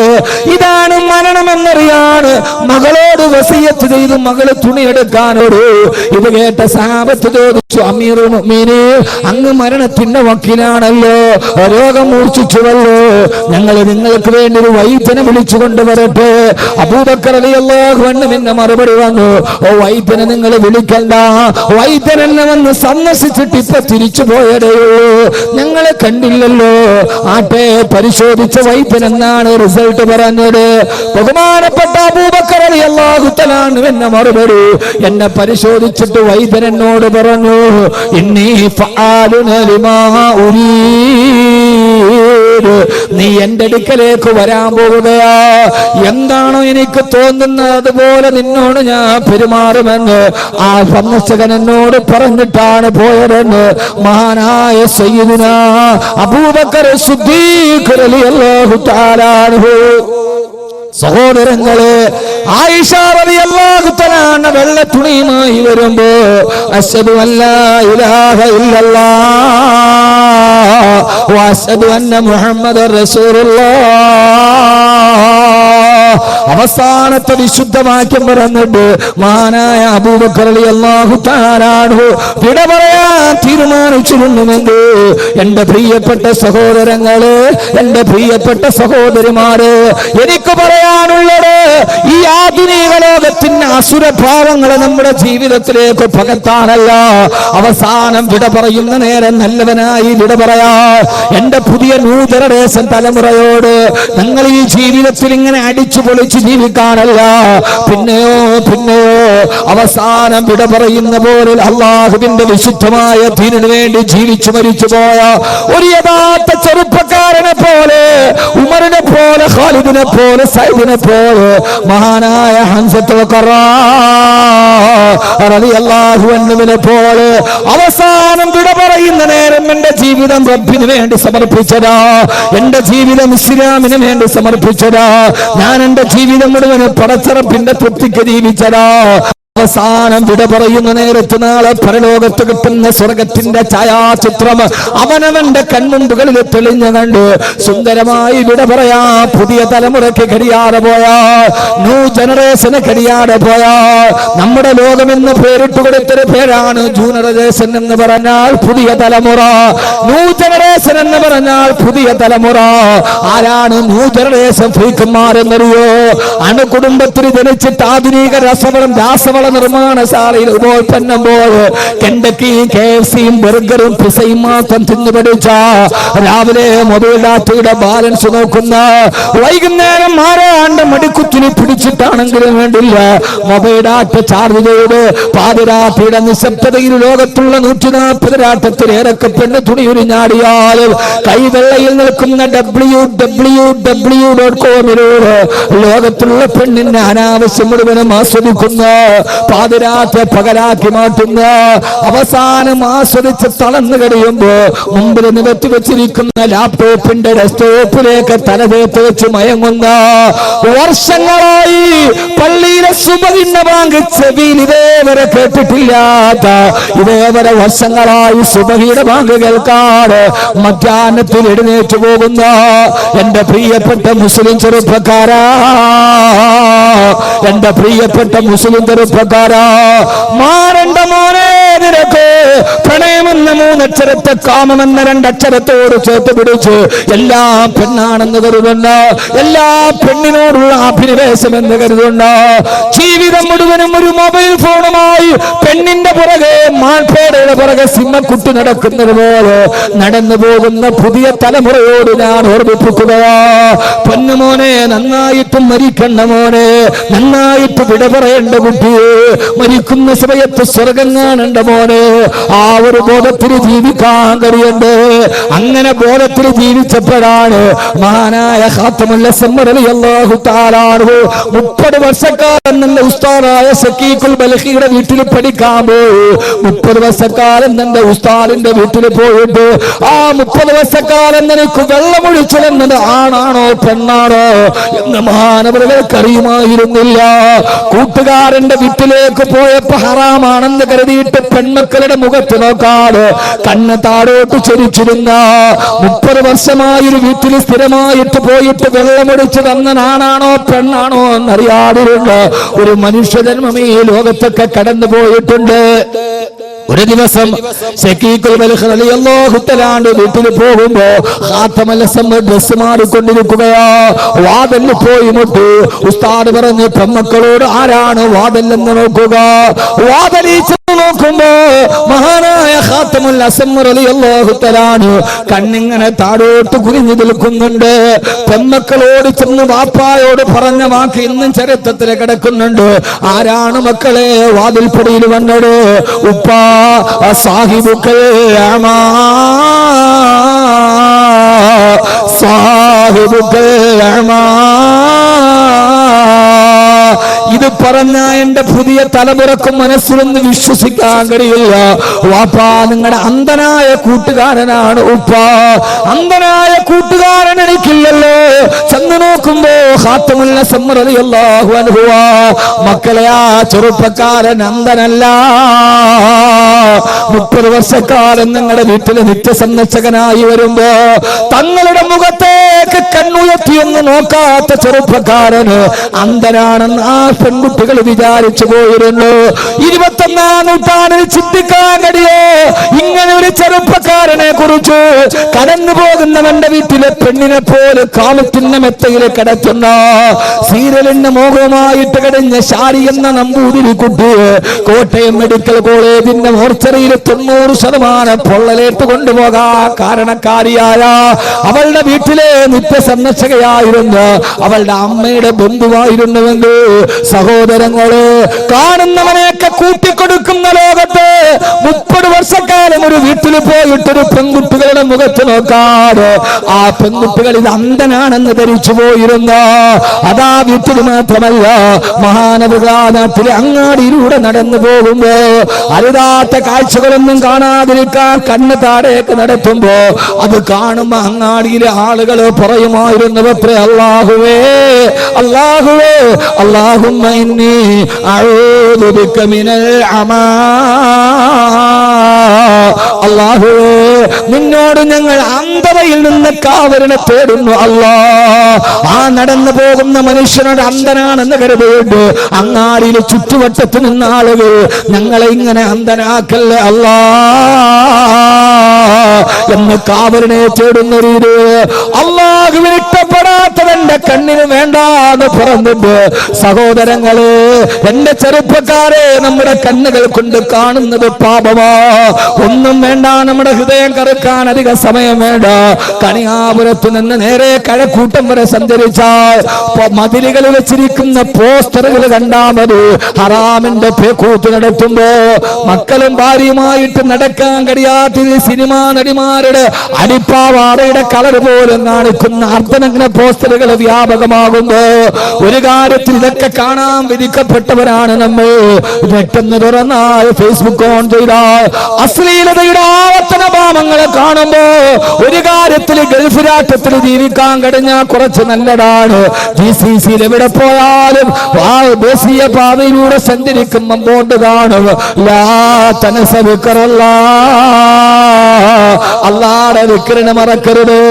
കുറച്ചുകൂടെ പോകുമ്പോ ബോർഡ് കാണും, ഖുൽ സുബ്ഹാനല്ലാഹ്, ഖുൽ അൽഹംദുലില്ലാഹ്, ഖുൽ അസ്തഗ്ഫിറുല്ലാഹ്. അത് കണ്ടാൽ തന്നെ നമ്മൾ അറിയാതെ ഇസ്തിഗ്ഫാർ പറയുമല്ലോ. പക്ഷേ നമ്മുടെ പ്രബുദ്ധ കേരളത്തിൽ അരക്കിടി പോട്ട് തുണിയില്ലാത്ത പെണ്ണിന്റെ ആവാസത്തിന് അശ്ലീലതകൾ കാണുമ്പോ എന്റെ പൊന്നുമോനെ Laila Majnu പാടിയിട്ടുണ്ടല്ലോ, Laila Majnu പാടിയിട്ടുണ്ടല്ലോ. വകൈഫ തറാ Laila ബിഐനിൻ തറാ ബിഹാ സിവാഹാ ഫമാ തഹറത് ബിൽ മതാബിഇ. മജ്നു ലൈലായെ പ്രേമിച്ച് പ്രേമിച്ച് പ്രേമിച്ച് പ്രേമിച്ച് ഞാൻ നിങ്ങളോടൊരു പ്രേമത്തിന്റെ കഥ പറയാ. ഇൻഷാ അല്ലാഹ് രസകരമായൊരു പ്രേമകഥ നിങ്ങൾക്ക് ഞാൻ പറഞ്ഞു തരാം. അതാകുമ്പോ പിന്നെ കുട്ടികൾക്ക് വലിയ ഇഷ്ടമാണല്ലോ. ലൈലാ മജ്നു ലൈലയെ ഓർത്തിട്ട് മജ്നൂൻ എന്ന കാമുകം പാടിയടാ. ഞാൻ എന്റെ കണ്ണുകൾ കൊണ്ട് ലൈലയല്ലാത്തൊരു പെണ്ണിനെ കണ്ടാൽ പിന്നെ എനിക്ക് ലൈലയെ ആ കണ്ണുകൊണ്ട് കാണണമെങ്കിൽ കരഞ്ഞ് കരഞ്ഞ് കണ്ണുനീര് കൊണ്ട് എന്റെ കണ്ണ് കഴുകി ശുദ്ധിയാക്കിയാലല്ലാതെ ഞാൻ എന്റെ ലൈലയെ വഞ്ചിച്ചല്ലോ. അവളല്ലാത്തൊരു പെണ്ണിനെ ഞാൻ നോക്കിയല്ലോ. എന്റെ ലൈലയല്ലാത്ത മറ്റൊരു പെണ്ണിനെ ഞാൻ ഈ കണ്ണുകൊണ്ട് കണ്ടാൽ കണ്ണുനീര് കൊണ്ട് കഴുകി ശുദ്ധിയാക്കിയാലല്ലാതെ എനിക്ക് പിന്നെ ആ കണ്ണുകൊണ്ട് എന്റെ ലൈലയെ കാണാൻ സാധ്യമല്ലെന്ന് പാടിയ മജ്നു ഈ ബൈത്ത് എഴുതിയിട്ട് ഹുജ്ജത്തുൽ ഇസ്ലാം അബൂ ഹാമിദുൽ ഗസ്സാലി റളിയല്ലാഹു അൻഹു ചോദിക്കുകയാ, എടാ ചെറുപ്പക്കാരാ, നിന്റെ കണ്ണുകൾ കൊണ്ട് ഹറാമുകൾ മുഴുവനും കണ്ടിട്ട് ആ ഹറാമ് കണ്ട കണ്ണുകള് കണ്ണുനീര് കൊണ്ട് കഴുകി ശുദ്ധിയാക്കാറ് നാളെ നീ സ്വർഗത്തിൽ എങ്ങനെയാ നിന്റെ പടച്ചറപ്പിന്റെ ലിക്കായിനെ കാണുക? ആ കണ്ണുകൊണ്ട് നിനക്ക് അല്ലാഹുവിന്റെ ലിക്കായിനെ കാണാൻ പറ്റുമോ? സിവാഹാ ഫമാ തഹറത് ബിൽ മദാമിഇ. എന്റെ കുട്ടികളോട് ഞാൻ ഹൃദയത്തിൽ തൊട്ട് ചോദിക്കുകയാ, ഈ നെറ്റുകളും ഈ വൈബ്സുകളും ഈ ബ്രൗസറുകളും ഒക്കെ എടുത്ത് ഓരോ അശ്ലീലങ്ങളെ കണ്ട് ആസ്വദിച്ച് സുഖിച്ച് രസിച്ചിട്ട് ആ കണ്ണുകൊണ്ട് എങ്ങനെയാ മോനെ നിന്റെ റബ്ബിനെ നിനക്ക് കാണാൻ കഴിയുക? അതുകൊണ്ട് ഈ തമ്മാടിത്തരത്തിൽ നിന്നൊരു തിരിച്ചു വേണോ? ഹൃദയ ഉറപ്പിക്കണേ. കണ്ണൊക്കെ തമൂത്തുകഥാ, നാളെ ഞാൻ മരിക്കും എന്ന കാര്യം ഉറപ്പാക്കുക. അല്ലാഹു തൗഫീഖ് നൽകട്ടെ. അപ്പൊ നാളെ മരിക്കും എന്നൊരാൾ ഉറപ്പിച്ചാൽ അയാൾ ജീവിതത്തിൽ ഏറ്റവും നല്ലത് ചെയ്യാൻ തീരുമാനിക്കും, നല്ലത് പറയാൻ തീരുമാനിക്കുക. ഏറ്റവും നല്ല വാക്കുകൾ അവൻ പറയുക. ഏറ്റവും നല്ല വാക്ക് അവൻ പറയുക.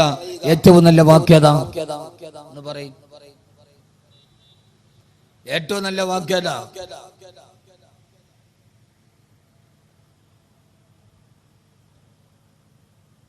അല്ലാഹു അക്ബർ. അതറിയില്ല. ഇനിയിപ്പോൾ അതിനെ ഗൂഗിളിൽ സെർച്ച് ചെയ്യണം. ഏറ്റവും നല്ല വാക്ക് ഏതാണെന്നറിയാം? ഏറ്റവും നല്ല വാക്ക് ഏതാ കുട്ടികളെ? വഖൈറുൽ കലാമി കലാമുല്ലാഹ്. ഏറ്റവും നല്ല വാക്ക് അല്ലാഹുവിന്റെ കലാമായ ഖുർആനാണ്. ഏറ്റവും നല്ല വാക്ക് ഖുർആനാണ്. റസൂലുള്ളാഹി സ്വല്ലല്ലാഹു അലൈഹി വസല്ലം പറഞ്ഞു, ഒരാൾക്ക് ഈ കാലത്ത് നന്നാവണമെന്ന് ആഗ്രഹമുണ്ടെങ്കിൽ ഒന്ന് മരണത്തെ ഓർമ്മിക്കുക, രണ്ട് തിലാവത്തുൽ ഖുർആൻ, ഖുർആൻ പാരായണം ചെയ്യുക. എന്ത് ചെയ്യുക? ഖുർആൻ പാരായണം ചെയ്യുക. ജീവിതത്തിൽ ഒരാൾക്ക് ചെയ്യാൻ ഹൃദയത്തിൽ മരണത്തെ ഉറപ്പിക്കുക, എന്നിട്ട് ഖുർആൻ പാരായണം ചെയ്യാൻ നിന്റെ ഹൃദയം സ്ഫടിക സമാനമാകും. നിന്റെ ഹൃദയത്തിന്റെ അഴുക്കുകൾ മാറിക്കിട്ടും. അള്ളാഹുവിന്റെ ഖുർആൻ, ആ ഖുർആൻ പരമാവധി ഖുർആൻ ഓതാൻ നിങ്ങൾ തീരുമാനിക്കുക. മഹിലന ഹദാകല്ലദീ അഅതാകനാഫിലത്തുൽ ഖുർആനി ഫീഹി മവാഇദു വതഫ്സീലു. പരമാവധി അല്ലാഹുവിന്റെ ഖുർആൻ പാരായണം ചെയ്യാൻ ശ്രമിക്കുക. അല്ലാഹു ഖുർആൻ പഠിക്കാൻ അല്ലാഹു തൗഫീഖ് നൽകട്ടെ. ആമീൻ പറ, ഉറക്കെ പറ. അല്ലാഹു ഖുർആൻ പഠിക്കാൻ അല്ലാഹു തൗഫീഖ് നൽകട്ടെ. ഞാൻ എൻ്റെ സഹോദരങ്ങളോട് സഹോദരിമാരോട് വളരെ കൃത്യമായി പറയാൻ, നമ്മുടെ കുട്ടികളെ ഖുർആൻ പഠിപ്പിക്കണം. ആ കാര്യത്തിൽ നമുക്ക് വന്ന വീഴ്ച നമ്മുടെ സമൂഹത്തെ മുഴുവനും ഗുരുതരമായി ബാധിച്ചിട്ടുണ്ട്. അള്ളാഹുവിന്റെ വിശുദ്ധമായ ഖുർആൻ, ആ ഖുർആനിനെ പരമാവധി എത്രത്തോളം പഠിപ്പിക്കാൻ കഴിയോ ആ ഒരു കാലം നമ്മുടെ കാലഘട്ടത്തിൽ നിന്ന് മാറിപ്പോയി. സന്ധ്യാസമയത്ത് യാസീൻ ഓതിയിരുന്ന, വാഖിയ ഓതിയിരുന്ന, മക്കളെ ഇരുത്തിയിട്ട് സലാത്ത് ചൊല്ലിയിരുന്ന ആ ഒരു സന്ധ്യകൾ നമുക്ക് മാറിപ്പോയി. എന്നിട്ട് അതിനു പകരം നമ്മൾ ആരായി മാറിയെന്നറിയുമോ? ഇന്ന് നമ്മുടെ ഭക്തിയുടെ സന്ധ്യ എന്തേ? ഞാൻ നിങ്ങളോടൊരു പരമാർത്ഥം പറഞ്ഞുതരാം. നിങ്ങൾ എന്നോട് ദേഷ്യപ്പെട്ടിട്ട് കാര്യമൊന്നുമില്ല, പറഞ്ഞുതരട്ടെ. അതോർത്തിട്ട് നിങ്ങൾക്ക് എന്നോട് പരിഭവം വേണ്ട, വാക്കവി അത് പറഞ്ഞല്ലോ എന്ന് വേണ്ട. പക്ഷെ പറയുന്നത് കൃത്യമാണ്. ഏറ്റവും നല്ല മതസൗഹാർദ്ദ പ്രഭാഷകനുള്ള അവാർഡ് വാങ്ങിച്ച ആളാണ് ഞാൻ. അത് പറഞ്ഞിട്ടാണ് ഞാൻ പറയാ. പെണ്ണുങ്ങൾ ഉണ്ടല്ലോ അതൊക്കെ എവിടെയാണ്? ബൈക്കില്. തങ്ങൾ അവിടെ തന്നെ ഇരിക്കട്ടെ. നമ്മുടെ മക്കൾ, ആ മക്കളോട് നമുക്ക് വർത്താനം പറയാൻ സമയമില്ല. മക്കൾ ഇങ്ങോട്ടാ വർത്താനം പറയും. മോനും ബാപ്പായും കൂടെ രാത്രി വർത്താനം പറഞ്ഞ സമയം എവിടെ? സന്ധ്യക്കിരുത്തിയിട്ട് ഖുർആൻ ഉദിച്ച സമയം എവിടെ? ആ സന്ധ്യ എവിടെ? നമ്മുടെ ആ പൗരാണികതയുടെ സന്ധ്യ നമുക്ക് മറന്നുപോയി.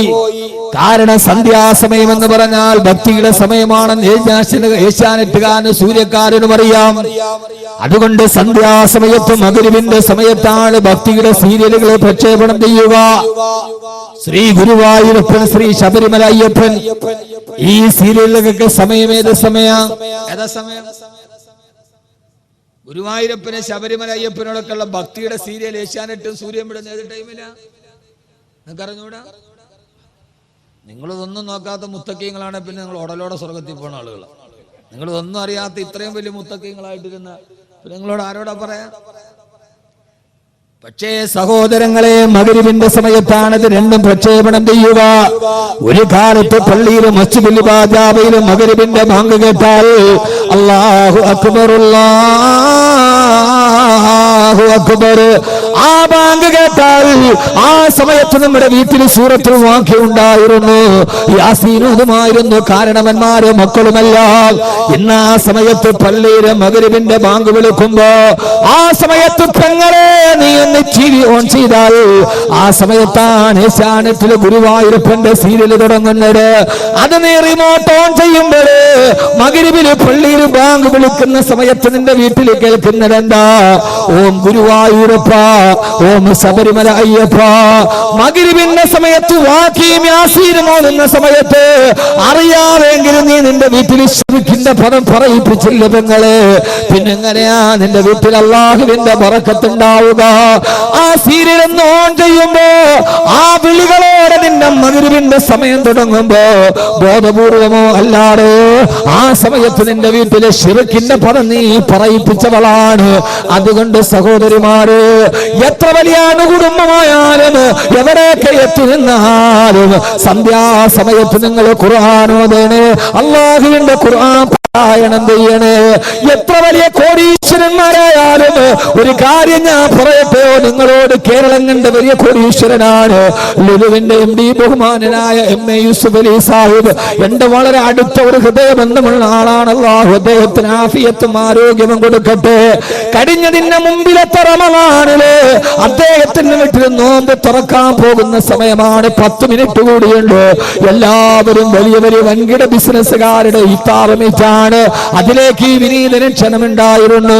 അവിടെ ചെല്ലുമ്പോ കോടീശ്വരന്മാരുടെ കോടീശ്വരന്മാർ ആ സമയത്തും അദ്ദേഹം പൈതൃകം കൈവിട്ടില്ല. അവിടെ ഇമാമത്ത് നിൽക്കുന്ന ഹാഫിദിനോട് പറഞ്ഞു, എല്ലാവരും നിശബ്ദമായിരിക്കെ. സൂറത്ത് റഹ്മാനോട് ആ ഹാഫിദ് അവിടെ ഇരുന്ന് സുന്ദരമായി സൂറത്ത് റഹ്മാനോട് അത് തീരും അടുത്ത ആളോട് പറഞ്ഞു സൂറത്ത് വാക്യയോട്, അടുത്ത ഹാഫിദ് സൂറത്ത് വാക്യയോട്.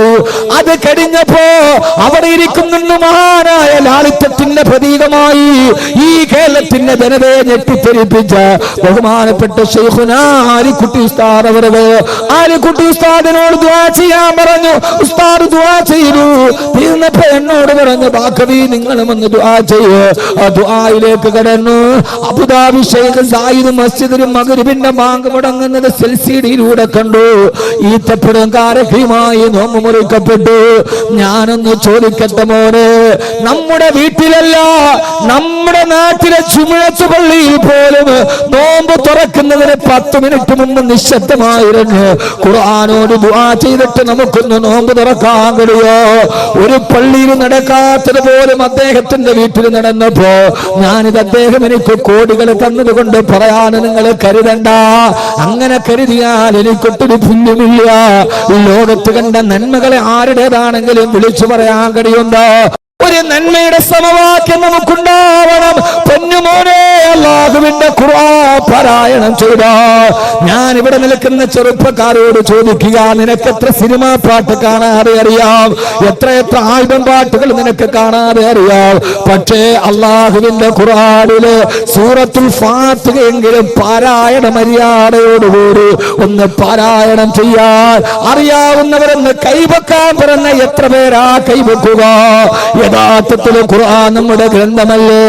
നാളെ മുമ്പ് ഈ ഖുർആൻ നമുക്കെതിരെ പരാതി നൽകയില്ല. അല്ലാഹുവേ, വഖാല റസൂലു യാ റബ്ബി ഇന്ന ഖൗമി ഇത്തഖദു ഹാദൽ ഖുർആന മഹ്ജൂറാ. നാളെ പരലോകത്ത് ഞാനും നിങ്ങളും നിൽക്കുമ്പോ ഖുർആൻ അല്ലാഹുവിനോട് പറയും, അല്ലാഹുവേ ഇന്ന ഖൗമി ഇത്തഖദു ഹാദൽ ഖുർആന മഹ്ജൂറാ. ഈ സമൂഹം എന്നൊരു പഴയ ഗ്രന്ഥമായി കെട്ടുകഥയാക്കി വലിച്ചെറിഞ്ഞു. അല്ലാഹുവേ, നിന്റെ അലമാരകളിൽ നീ വെച്ചിരിക്കുന്ന ഖുർആനിലെ കത്തിക്കാളുന്ന നരകത്തിന്റെ മുമ്പിൽ വെച്ച് നിനക്കെതിരെ സാക്ഷി പറയുമെന്ന് അല്ലാഹുവിന്റെ വിശുദ്ധ ഖുർആൻ. അതുകൊണ്ട് എന്റെ സഹോദരങ്ങളോട് സഹോദരിമാരോട് ഒരേ ഒരു കാര്യം ഞാൻ പറയട്ടെ, അല്ലാഹുവിന്റെ ഖുർആനിനെ പരിചയപ്പെടുക, ഈ ഖുർആന്റെ വഴിയിലൂടെ നടക്കുക. എന്നെ കേൾക്കാൻ എത്തിയവരോട് വെറുതെ സമയം കളയാനല്ല, ഒരു പ്രധാനപ്പെട്ട തുടക്കം ഇന്ന് ഇവിടെ നിന്നുണ്ടാവണേ. ആദരവായ പ്രവാചകൻ നബി മുഹമ്മദ് മുസ്തഫ, പോരാ ഹബീബായ നബി മുഹമ്മദ് മുസ്തഫ, താജ്ദാരെ മദീന നബി മുഹമ്മദ് മുസ്തഫ.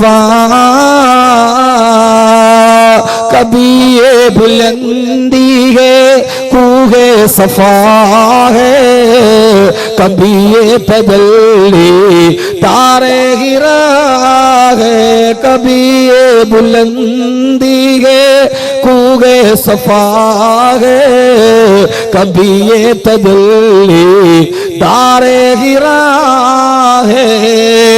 താരഹിറായി വിരിച്ചിരുന്ന ലോകത്തിന്റെ വെളിച്ചമായി കടന്നു വന്ന ജിബ്രാൾട്ടർ കടലിടുക്കുകൾ കടന്നിട്ട് സൂയസ് കനാലിന്റെ മുകളിലൂടെ ഒരു കാലഘട്ടത്തിൽ ഞണ്ടുപെറുക്കി നടന്ന യൂറോപ്യന്മാര് ലോകത്തിന്റെ ഏറ്റവും വലിയ അക്ഷരജ്ഞാന കവാടത്തിന്റെ കവാടത്തിലേക്കാണ് ഈച്ച അള്ളാഹുവിന്റെ വിശുദ്ധ ഖുർആൻ. മഹാനായ റസൂലുള്ളാഹി സ്വല്ലല്ലാഹു അലൈഹി വസല്ലമയുടെ അടുത്ത് മഹാനായ ജിബ്രീൽ അലൈഹിസ്സലാത്തു വസ്സലാം ഇരിക്കുമ്പോ അവിടേക്കാണ് മഹാനായ അബൂദർ ഗിഫാർ റളിയല്ലാഹു തആല കടന്നു വരുന്നത്. അബൂദർ റളിയല്ലാഹു തആല കടന്നു വരുന്നത് ഹബീബായ മുത്ത് കണ്ടിട്ടില്ല. ജിബ്രീൽ അലൈഹിസ്സലാത്തു വസ്സലാം പറഞ്ഞു, യാ റസൂലല്ലാഹ്, അങ്ങയുടെ കൂട്ടുകാരനായ അബൂദർ വരുന്നുണ്ട് നബിയേ. ആശ്ചര്യാതിരോഗത്തോടെ ഹബീബായ നബി തങ്ങൾ ചോദിച്ചു, ജിബ്രീൽ, അബൂദറിനെ നിങ്ങൾക്ക് എങ്ങനെയാണ് പരിചയമുള്ളത്? അബൂദറിനെ ഇതിനു മുമ്പ് നിങ്ങൾ സന്ദർശിച്ചിട്ടുണ്ടോ? ആ സമയത്ത് ജിബ്രീൽ അലൈഹിസ്സലാത്തു വസ്സലാം പറഞ്ഞ മറുപടി, യാ റസൂലല്ലാഹ്, നബിയേ തിരുദൂതരേ, ഈ മക്കയിൽ അബൂദറിനെ അറിയുന്നതിനേക്കാൾ കൂടുതലായി ഞങ്ങളുടെ മലക്കുകളുടെ ലോകത്ത് അബൂദർ എന്ന ചെറുപ്പക്കാരൻ സുപരിചിതനാണ്. യാ റസൂലല്ലാഹ്, ഹബീബായ നബി തങ്ങൾ ചോദിച്ചു, എങ്ങനെ? ഓരോ ദിവസവും ആകാശത്തും മലക്കുകളുടെ ലോകത്ത് ഞങ്ങളെ ഏറ്റവും കൂടുതൽ പറയുന്ന പേര് ഈ അബൂദർ എന്ന ചെറുപ്പക്കാരന്റെ പേരാ. എന്നെ കേൾക്കാനത്തിന്റെ പ്രിയപ്പെട്ട ചെറുപ്പക്കാരോട് ആധുനികതയുടെ അസുരഭാവങ്ങളും മുഴുവനും അശ്ലീലങ്ങളും അനാവശ്യങ്ങളും ആവർത്തന വിരസതകളുമായി ആത്മീയ ലോകത്തിന് ആത്മവിപ്ലവത്തെ അസുരഭാവത്തോടെ മാറ്റിക്കടത്തിക്കൊണ്ടുപോയ എന്റെ പ്രിയപ്പെട്ട പുതുതലമുറയോട് അല്ലാഹുവിന്റെ മലക്കുകളുടെ ലോകത്തും മക്കയിൽ ഒരു ചെറുപ്പക്കാരന്റെ പേരെപ്പോഴും പറയപ്പെടുകയാ. ആരാ അബൂദർ എന്ന് നിങ്ങൾക്കറിയോ? ആ ചെറുപ്പക്കാരൻ ആരെന്നറിയോ? മക്കയിൽ നിന്ന് ഷാമിലേക്ക് കച്ചവട സംഘം പോകുമ്പോ പാറക്കെട്ടിന്റെ പുറകിൽ ഒളിച്ചിരുന്ന് നടന്നു പോകുന്നവനെ പിടിച്ചു നിർത്തിയിട്ടവന്റെ കഴുത്ത് വെട്ടിമാണ്ടി മടിശീലയിലെ പൈസ എടുത്തു കൊണ്ടുപോയി മദ്യപിച്ച ഗിഫാർ ഗോത്രത്തിന്റെ തലവനാണ് ഈ ചെറുപ്പക്കാരൻ. ആ ചെറുപ്പക്കാരൻ മദീനയിൽ ജനിച്ചതല്ല. പിന്നെ ഒരു കാലഘട്ടത്തിൽ കൊള്ള സംഘത്തിന്റെ തലവനായി, ഗുണ്ടാ സംഘ തലവനായി ജീവിച്ച, അതിന്റെ ഇടയിൽ ആരോ മക്കയിൽ വന്ന പ്രവാചകനെ കുറിച്ച് പറഞ്ഞപ്പോ മുത്തുനബി അന്വേഷിച്ചിട്ട് വന്നിട്ട് അവസാനം ഇസ്ലാമിലേക്ക് വന്ന പരിവർത്തനത്തിന്റെ വ്യക്തിത്വത്തിന്റെ ധവളപ്രകാശം കൊണ്ട് ലോകചരിത്രത്തെ വിസ്മയിപ്പിച്ച ഒരു മഹാവ്യക്തിത്വമാണ് അബൂദർ ഗിഫാർ റളിയല്ലാഹു തആല അൻഹു. മഹാനവറുകളുടെ പേര് മക്കയിൽ മലക്കുകൾ പറയാണത്ര മലക്കുകളുടെ ലോകത്ത്. ഇത് കേട്ട റസൂലുള്ളാഹി സ്വല്ലല്ലാഹു അലൈഹി വസല്ലം ചോദിച്ചു, അലിമനാല ഹാദിഹി ഫളീല, അബൂദറിന് ഈ പദവി എങ്ങനെയാ കിട്ടിയത്? ആർക്കെങ്കിലും ഈ സദസ്സിന് വന്നവർക്ക് ഈ പദവി വേണമെങ്കിൽ അവനവന്റെ പേര് ആകാശലോകത്ത് ദിവസവും മലക്കുകളെ കൊണ്ട് പറയിപ്പിക്കണമെന്ന്. മോനെ വെയിറ്റ് ഷെഡിന്റെ മുകളിലല്ല, രക്തസാക്ഷി മണ്ഡപത്തിന്റെ മുകളിലല്ല, നേതാവ് ചൂണ്ടിക്കാണിച്ചവനെ പാതിരാത്തിരി പതിയിരുന്നിട്ടവന്റെ പള്ളയിലേക്ക് പിച്ചാത്തിപ്പിടി കുത്തിക്കയറ്റി കുടൽമാലയുടെ ഇടയിൽ കൊടിപതാക പൊക്കിയതിന് സമ്മാനം കിട്ടിയ രക്തസാക്ഷി മണ്ഡപത്തിന്റെ പുറകിലല്ല, അല്ലാഹുവിന്റെ മലക്കുകളുടെ ലോകത്തിന്റെ പേരെഴുതപ്പെടണോ? ഹബീബായ റസൂലുള്ളാഹി സ്വല്ലല്ലാഹു അലൈഹി വസല്ലം ചോദിച്ചു, അബൂദർ ലിമനാല ഹാദിഹി ഫളീല, അബൂദറിന് ഈ പദവി കിട്ടാൻ ഏത് സൽക്കർമ്മമാണ് അബൂദർ ചെയ്തത്? ജിബ്രീൽ അലൈഹിസ്സലാത്തു വസ്സലാം പറഞ്ഞ മറുപടി ഇതേവരെ എന്നെ കേട്ട ഓരോ ആണിനോടും പെണ്ണിനോടും ഞാൻ കൈമാറുകയാണ്. കൈമാറലല്ല അഹമ്മദ് കബീറിന് മറ്റൊന്ന് കഴിയില്ലല്ലോ. അല്ലാഹുവിന്റെ റസൂലിനോട് ജിബ്രീൽ അലൈഹിസ്സലാത്തു വസ്സലാം പറഞ്ഞു, വകാന യുക്സിറു ഖിറാഅത സൂറത്തുൽ ഇഖ്ലാസ്, വകാന യുക്സിറു ഖിറാഅത സൂറത്തുൽ ഇഖ്ലാസ്. അദ്ദേഹം ജീവിതത്തിൽ ധാരാളമായി സൂറത്തുൽ ഇഖ്ലാസ് പാരായണം ചെയ്യുന്ന ആളാ. ഖുൽ ഹുവല്ലാഹു അഹദ് അല്ലാഹുസ് സമദ് ലം യലിദ് വലം യൂലദ് വലം യകുൽ ലഹു കുഫുവൻ അഹദ്. ഖുർആൻ ഓതാത്തത് എന്തെന്ന് ചോദിച്ചു നിങ്ങളെ ഞാൻ പേടിപ്പിക്കുകയല്ല. നിങ്ങൾക്ക് ഏതൊരാൾക്കും ഓതാൻ കഴിയുന്ന, നിങ്ങളുടെ ഹൃദയത്തിന് മാറ്റമുണ്ടാക്കി തരുന്ന, നിങ്ങളുടെ പാപമംഗലമായ ഹൃദയത്തെ വജ്രസമാന സ്ഫടികമാക്കി സ്ഫുടം ചെയ്ത് സ്ഫടികമാക്കി തരുന്ന ആ ഖുർആൻ നിങ്ങൾക്ക് എന്തേ പാരായണം ചെയ്തുകൂടാ? ഞാൻ പറയുന്നത് സൂറത്തുൽ ബഖറ ഓതുന്നതിന്റെ പ്രതിഫലമല്ല, സൂറത്തുൽ മാഇദ ഓതുന്നതിന്റെ പ്രതിഫലമല്ല. ദിവസവും ദിവസവും നിനക്കോരാൻ കഴിയുന്ന പെങ്ങളെ മുറ്റമടിക്കുമ്പോ, മക്കളെ സ്കൂളിൽ വിടാൻ ഡ്രസ് ഒരുക്കി കൊടുക്കുമ്പോ, മിക്സിയിൽ അരച്ചുകൊണ്ടിരിക്കുമ്പോ, അടുക്കളയിൽ ജോലി ചെയ്യുമ്പോ നിന്റെ ചുണ്ടുകൊണ്ട് ഖുൽ ഹുവല്ലാഹു അഹദ് അല്ലാഹുസ് സമദ് അലം യലിദ് വലം യൂലദ് വലം യകുൽ ലഹു കുഫുവൻ അഹദ് ഈ സൂറത്ത് ഓതിയാൽ നിന്റെ പേര് സ്വർഗ്ഗലോകത്തും മലക്കുകളുടെ ലോകത്ത് എന്നും പറയപ്പെടുമെന്ന് ഹബീബായ നബിയുനാ റസൂലുള്ളാഹ് സല്ലല്ലാഹു അലൈഹി വസല്ലം എന്താ ചെയ്തൂടെ? ഞാൻ വെറുതെ മാനസിക പരിവർത്തനം ഉണ്ടാക്കാൻ ഖുർആൻ ഓതിയാ മതി എന്ന് പറയല്ല. മോനെ ഒരു കസേര എടുത്ത മോനെ, ഓതിയാ മതി എന്ന് പറയല്ല. ഇവിടെ ഉണ്ട് പറഞ്ഞു തരികയല്ല. ഇത് കേൾക്കാമെന്ന് ഏതൊരു കുട്ടിക്ക് ഓതാൻ പറ്റും. ഇനി അറിയില്ലെങ്കിൽ അവന് എളുപ്പത്തിൽ പഠിക്കാൻ കഴിയും.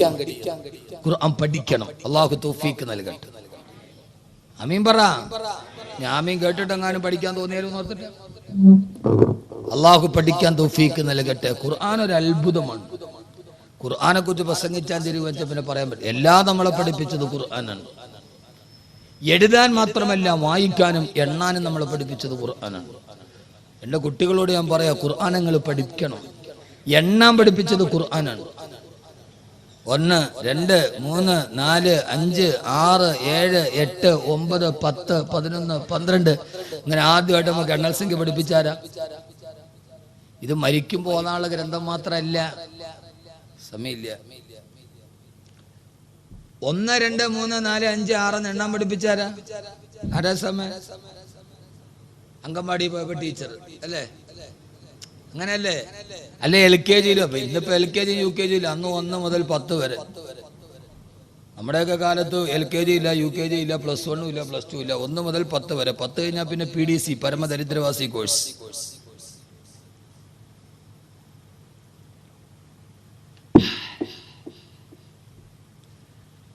എണ്ണൽ സംഖ്യ പഠിപ്പിച്ചതാനാ? ടീച്ചറല്ല, ഖുർആൻ. ഖുർആൻ നിങ്ങൾ എൻ്റെ കൂടെ തയ്യാറാണ്? ഞാൻ പഠിപ്പിച്ചു തരാം. തയ്യാറുണ്ട്? എണ്ണാൻ പറ്റുമോ? എണ്ണാവോ? എണ്ണൽ സംഖ്യ പഠിപ്പിച്ച ഖുർആനാണ്. ഇപ്പൊ ഞാൻ തെളിവ് സഹിതം പറഞ്ഞുതരാം. നിങ്ങൾ എണ്ണു എൻ്റെ കൂടെ. അറബി അറിയാവോ? എന്നൊന്ന് എണ്ണ. അറബിയിൽ 1 മുതൽ 10 വരെ ഒന്ന് എണ്ണാര്. ഒന്നോ പടച്ചവൻ വരാൻ. ഇതൊന്നും അവിടെ തട്ടുകടയായിരുന്നു. അൽഹംദുലില്ലാ, മാഷാ അല്ലാഹ്. പഠിക്കും. 1 മുതൽ 10 വരെ പഠിപ്പിച്ചാരാ കുട്ടി? LKG-യിലെ ടീച്ചറല്ല.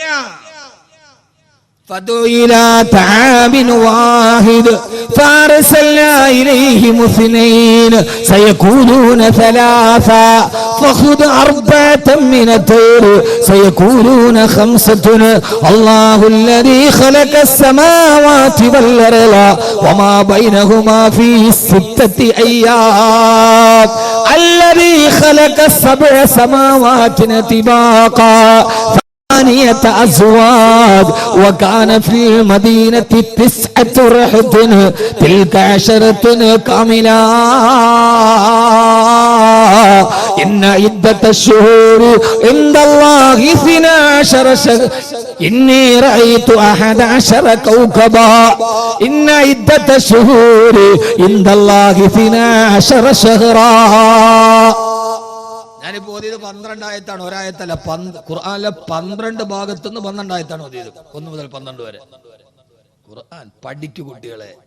നിങ്ങളിത് മരിക്കുമ്പോ തലയ്ക്കുമ്പോ തോതാ മൊയ്ലിയാർക്ക് മുക്രിക്കും കൈമടക്ക് കിട്ടാനുള്ള ഗ്രന്ഥമാണെന്ന് കരുതി മൊയ്ലിയാരെ മുക്രിയുടെ കൈമടക്ക് നോക്കിയിട്ട് നിങ്ങൾ പേടിക്കേണ്ട കാര്യമൊന്നുമില്ല. ഇത് മുക്രിക്കാക്കും മൊയ്ലിയാർക്കും കൈമടക്ക് കിട്ടാൻ മുസ്ലിയാരുടെ അത്ര പ്രസംഗമല്ല. ഇനി മൊയ്ലിയാർക്കും മുക്രിക്കാക്കും കൈമടക്കോത്തിട്ട് നിങ്ങൾ ആരും ബേജാറാവേണ്ട കാര്യമില്ല.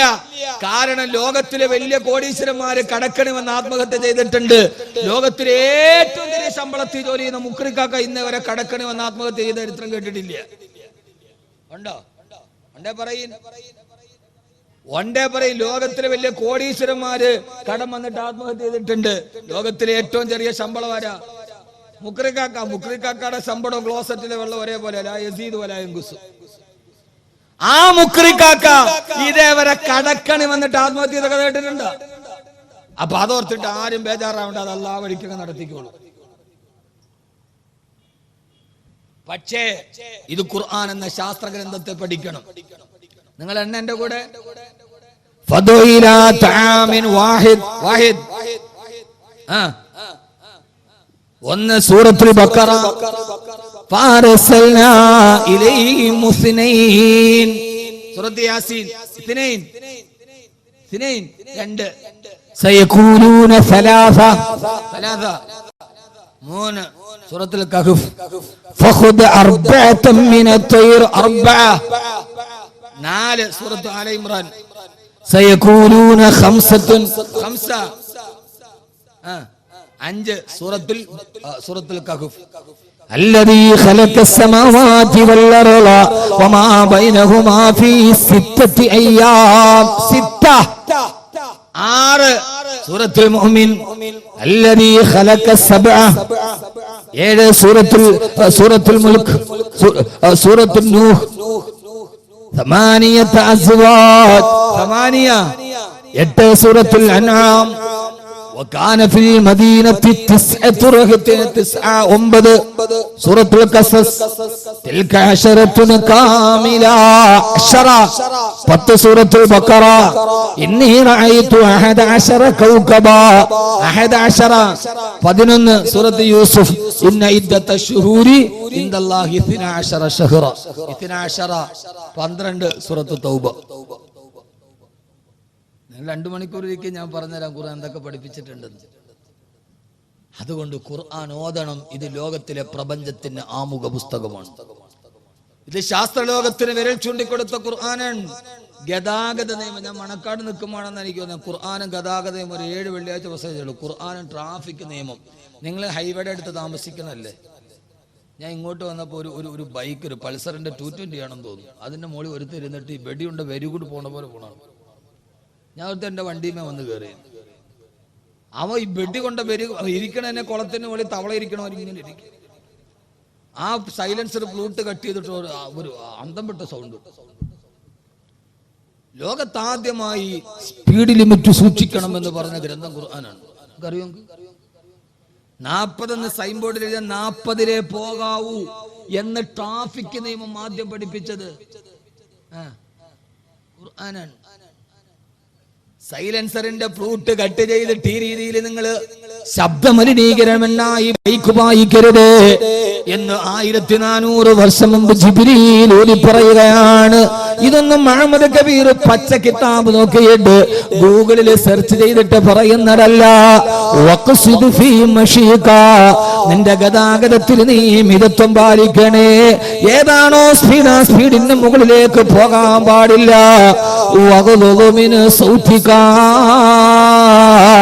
ഗതാഗതത്തിൽ അരോചകമായ ശബ്ദമുണ്ടാക്കാൻ പാടില്ല. സൈലൻസറിന്റെ ഫ്ലൂട്ട് കട്ട് ചെയ്തിട്ട് അന്തരീക്ഷം പൊല്യൂഷൻ ഉണ്ടാക്കുന്ന, സൗണ്ട് പൊല്യൂഷൻ ഉണ്ടാക്കുന്ന ഒരു രീതി നിങ്ങൾ പാടില്ലെന്ന് 14 നൂറ്റാണ്ടുകൾക്ക് മുമ്പ് അള്ളാഹുവിന്റെ വിശുദ്ധ ഖുർആൻ. എന്തിനേറെ നിനക്കൊരു വാഹനമുണ്ട്, ആ വാഹനം പൊടി പിടിച്ച് അഴുക്ക് പിടിച്ച് വാഹനം ഓടിക്കരുത്. വാഹനം കൃത്യമായി കഴുകി വൃത്തിയാക്കിയിട്ട് ഓടിക്കണേ എന്ന് ലോകത്ത് പറഞ്ഞ ഒരേ ഒരു ഗ്രന്ഥമുണ്ടെങ്കിൽ അതെന്റെ റബ്ബിന്റെ ഗ്രന്ഥമാണ്. വൽ ഖൈല വൽ ബിഗാല വൽ ഹമീറ ലിതർകബൂഹാ വസീന. കുതിരയെയും ഒട്ടകത്തെയും നിങ്ങൾക്ക് ഞാൻ തന്നത് നിങ്ങൾക്ക് യാത്ര ചെയ്യാനും വസീനത്തിന് നിങ്ങൾക്ക് അലങ്കാരമായിട്ടാണ്. അതുകൊണ്ട് അലങ്കാര വസ്തു പൊടി പിടിക്കാൻ പാടില്ല. പാടുണ്ടോ എന്ന് ലോകത്തോട് പറഞ്ഞ ഗ്രന്ഥമാണ് ഖുർആൻ. ഈ ഖുർആൻ ഒരാൾ ഹാഫിളായാലും അതിൻ്റെ അകത്ത് അവൻ ഏറ്റവും വലിയ ശാസ്ത്രജ്ഞനായി എന്നാണ്. അള്ളാഹു നമുക്ക് ബോധം തരട്ടെ, അള്ളാഹു നമുക്ക് ബോധം തരട്ടെ. അതുകൊണ്ട് എൻ്റെ പ്രിയപ്പെട്ട സഹോദരങ്ങളോട് സഹോദരിമാരോട് ജീവിതത്തിൽ ചെയ്യാൻ കഴിയുന്ന ഏറ്റവും വലിയ അനുഗ്രഹമാണ് അള്ളാഹുവിൻ്റെ ഖുർആൻ പാരായണം ചെയ്യുക, അത് പഠിക്കുക. അതിൽ ഏറ്റവും ചെറിയൊരു സൂറത്താണ് സൂറത്തുൽ ഇഖ്ലാസ്. ഖുൽ ഹുവല്ലാഹു അഹദ്. ഉറക്കോ അതറിയാവുന്നവരൊക്കെ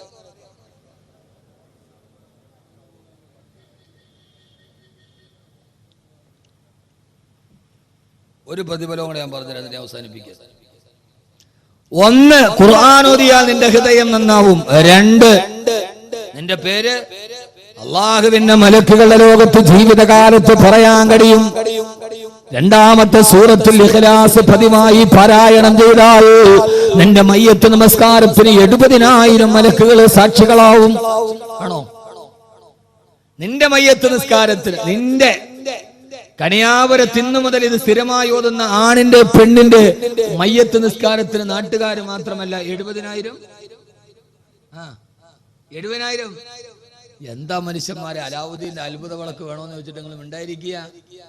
ഇതിനൊന്നും നിങ്ങൾ 1 കോടി രൂപയൊന്നും കൊടുക്കണ്ട, കോടികളുടെ ഷെയറൊന്നും എടുക്കണ്ട, കോടികളുടെ പള്ളിയൊന്നും ഉണ്ടാക്കണ്ട. ഇതിനകത്ത് നിങ്ങൾ എന്ത് ചെയ്യണം? ഇന്നു മുതൽ സൂറത്തുൽ ഇഖ്ലാസ് ഓതണം. ഇൻഷാല്ലാ തയ്യാറാണോ? ഞാൻ അതാ പറഞ്ഞ, വന്നിട്ട് വെറുതെ പോവണ്ട. പോകുമ്പോ വലിയ ദുആയൊക്കെ പറഞ്ഞ ചെയ്യാനും പഠിക്കാനും ഒക്കെ വലിയ പാട്. ഇതിപ്പോ അറിയാത്ത ആരാ ഉള്ളത്? ഖുൽ ഹുവല്ലാഹു അത് അറിയാത്ത ആരാ ഉള്ളത്? ഇനി അറിയാത്ത ആരെങ്കിലും ഇവിടെ ഉണ്ടെങ്കിൽ അവൻ ഖുൽ ഹുവല്ലാഹു ഇത് പഠിക്കാനല്ല പോണോ, നേരെ പൊന്നാനി പോകണം. ഖുൽ ഹുവല്ലാഹു അഹദ് ഒരു മുസ്ലിമിന് ഓതാൻ ഇതിനകത്ത് അറിയില്ലെങ്കിൽ അവൻ പിന്നെ ഇനി ഖുൽ ഹുവല്ലാഹു ഇത് പഠിക്കാനല്ല പോകണം, പിന്നെ അവൻ നേരെ പൊന്നാനിയിലാണ് പോകണം. അതറിയാത്ത ഒരാൾ പിന്നെ മുസ്ലിം ആവില്ല. അള്ളാഹു നമുക്ക് ബോധം തരട്ടെ. അവനവൻ മരിച്ചു കഴിഞ്ഞാൽ 70,000 മലക്കുകൾ വെറുതെയല്ല. ആദരവായ പ്രവാചകൻ നബി മുഹമ്മദ് മുസ്തഫ സല്ലല്ലാഹു അലൈഹി വസല്ലമ തബൂക്ക് യുദ്ധത്തിൽ പങ്കെടുക്കുമ്പോ ഹബീബായ നബിക്കെതിരെ എതിരാളികൾ മുഴുവനും ഒന്നിച്ചു വന്ന യുദ്ധമാണ് തബൂക്ക് യുദ്ധം. ആ തബൂക്ക് യുദ്ധത്തിൽ പങ്കെടുക്കുമ്പോ ഹബീബായ നബിയുടെ നേരം മജൂസികളും നസ്രാനികളും കുഫാറുകളും അടക്കം വലിയൊരു പടയാ. അല്ലാഹുവിന്റെ റസൂലിന്റെ സഹാബത്ത് യുദ്ധത്തിനിറങ്ങുമ്പോ മജൂസി പട്ടാളം, ആനപ്പട്ടാളം പാഞ്ഞു വരികയാ. അതേവരെ കരയിലെ ഏറ്റവും വലിയ വാഹനം ഒട്ടകമാണെന്ന് കരുതിയ അറബികളുടെ മുമ്പിലേക്ക്, പട്ടിണി പാവങ്ങളായ സഹാബത്തിന്റെ മുമ്പിലേക്ക് മസ്തകം കുലുക്കിക്കൊണ്ട് ഗതവാരന്മാര് പാഞ്ഞു വന്നപ്പോ പാവപ്പെട്ട സഹാബത്ത് പേടിച്ചുപോയി. അവര് പേടിച്ചരണ്ടി ചിന്ന ഭിന്നമായി ഓടുമ്പോ ഹബീബായ നബി സല്ലല്ലാഹു അലൈഹി വസല്ലമയുടെ അടുക്കൽ വന്ന്, യാ റസൂലല്ലാഹ്, ആനപ്പട്ടാളം ഇറങ്ങി നബിയേ, ഈ പൊട്ടിയ വാളും ഈ ചാവാറായ ഒട്ടകങ്ങളുമായി ഞങ്ങൾ അവരോടങ്ങനെ പിടിച്ചു നിൽക്കും യാ റസൂലല്ലാഹ് സല്ലല്ലാഹു അലൈഹി വസല്ലമ. ആ സമയത്താണ് ലോകത്ത് നിന്ന് ദിവ്യബോധനത്തിന്റെ വെളിപാടുമായി റൂഹുൽ അമീൻ മലക്ക് ജിബ്രീൽ അലൈഹിസ്സലാത്തു വസ്സലാം എന്നത്. ആനപ്പടയെ കണ്ട് പേടിച്ച രണ്ട് സഹാബത്തിനോട് ജിബ്രീൽ ആയത്തിറക്കി കൊടുത്തു. അലം തറ കൈഫ ഫഅല റബ്ബുക ബി അസ്ഹാബിൽ ഫീൽ അലം യജ്അൽ കൈദഹു ഫീ തളലീൽ وارسل عليهم طيرا أبابيل ترميهم بحجارة من سجيل فجعلهم كعصف مأكول. ഓ നബിയേ, ആരെ കണ്ടിട്ട് പേടിക്കുന്നത് എന്ത് നബിയേ? ആരുമില്ലാത്ത സമയത്ത് കൈബാറിയത്തെ തകർക്കാമെന്ന് അപരഹത്തിന്റെ ആനപ്പെട് വെട്ടുകിളികളുടെ ചുണ്ടിലിരിക്കുന്ന ചരൽക്കല്ല് കൊണ്ട് തകർത്തെറിഞ്ഞത് ഞാനല്ല നബിയേ.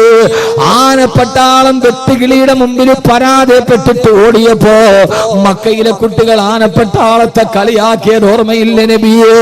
ഐനല്ലിലാഹു വല്ലിലാഹു താലിബൂ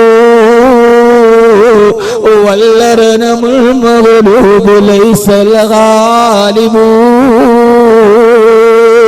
അടയ്ക്കാ കുരുവികൾ വന്ന് കല്ലെറിഞ്ഞപ്പോ ഭീമാകാരമായ ആനപ്പട്ടാളം മക്കയിലൂടെ ചെതറിയോടുന്നത് കണ്ടപ്പോ അന്നത്തെ തെരുവ് കുട്ടികൾ ആനപ്പട്ടാളക്കാരെ നോക്കിയിട്ട് കളിയാക്കി പാടിയ പാരടിപ്പാട്ടാണിത്.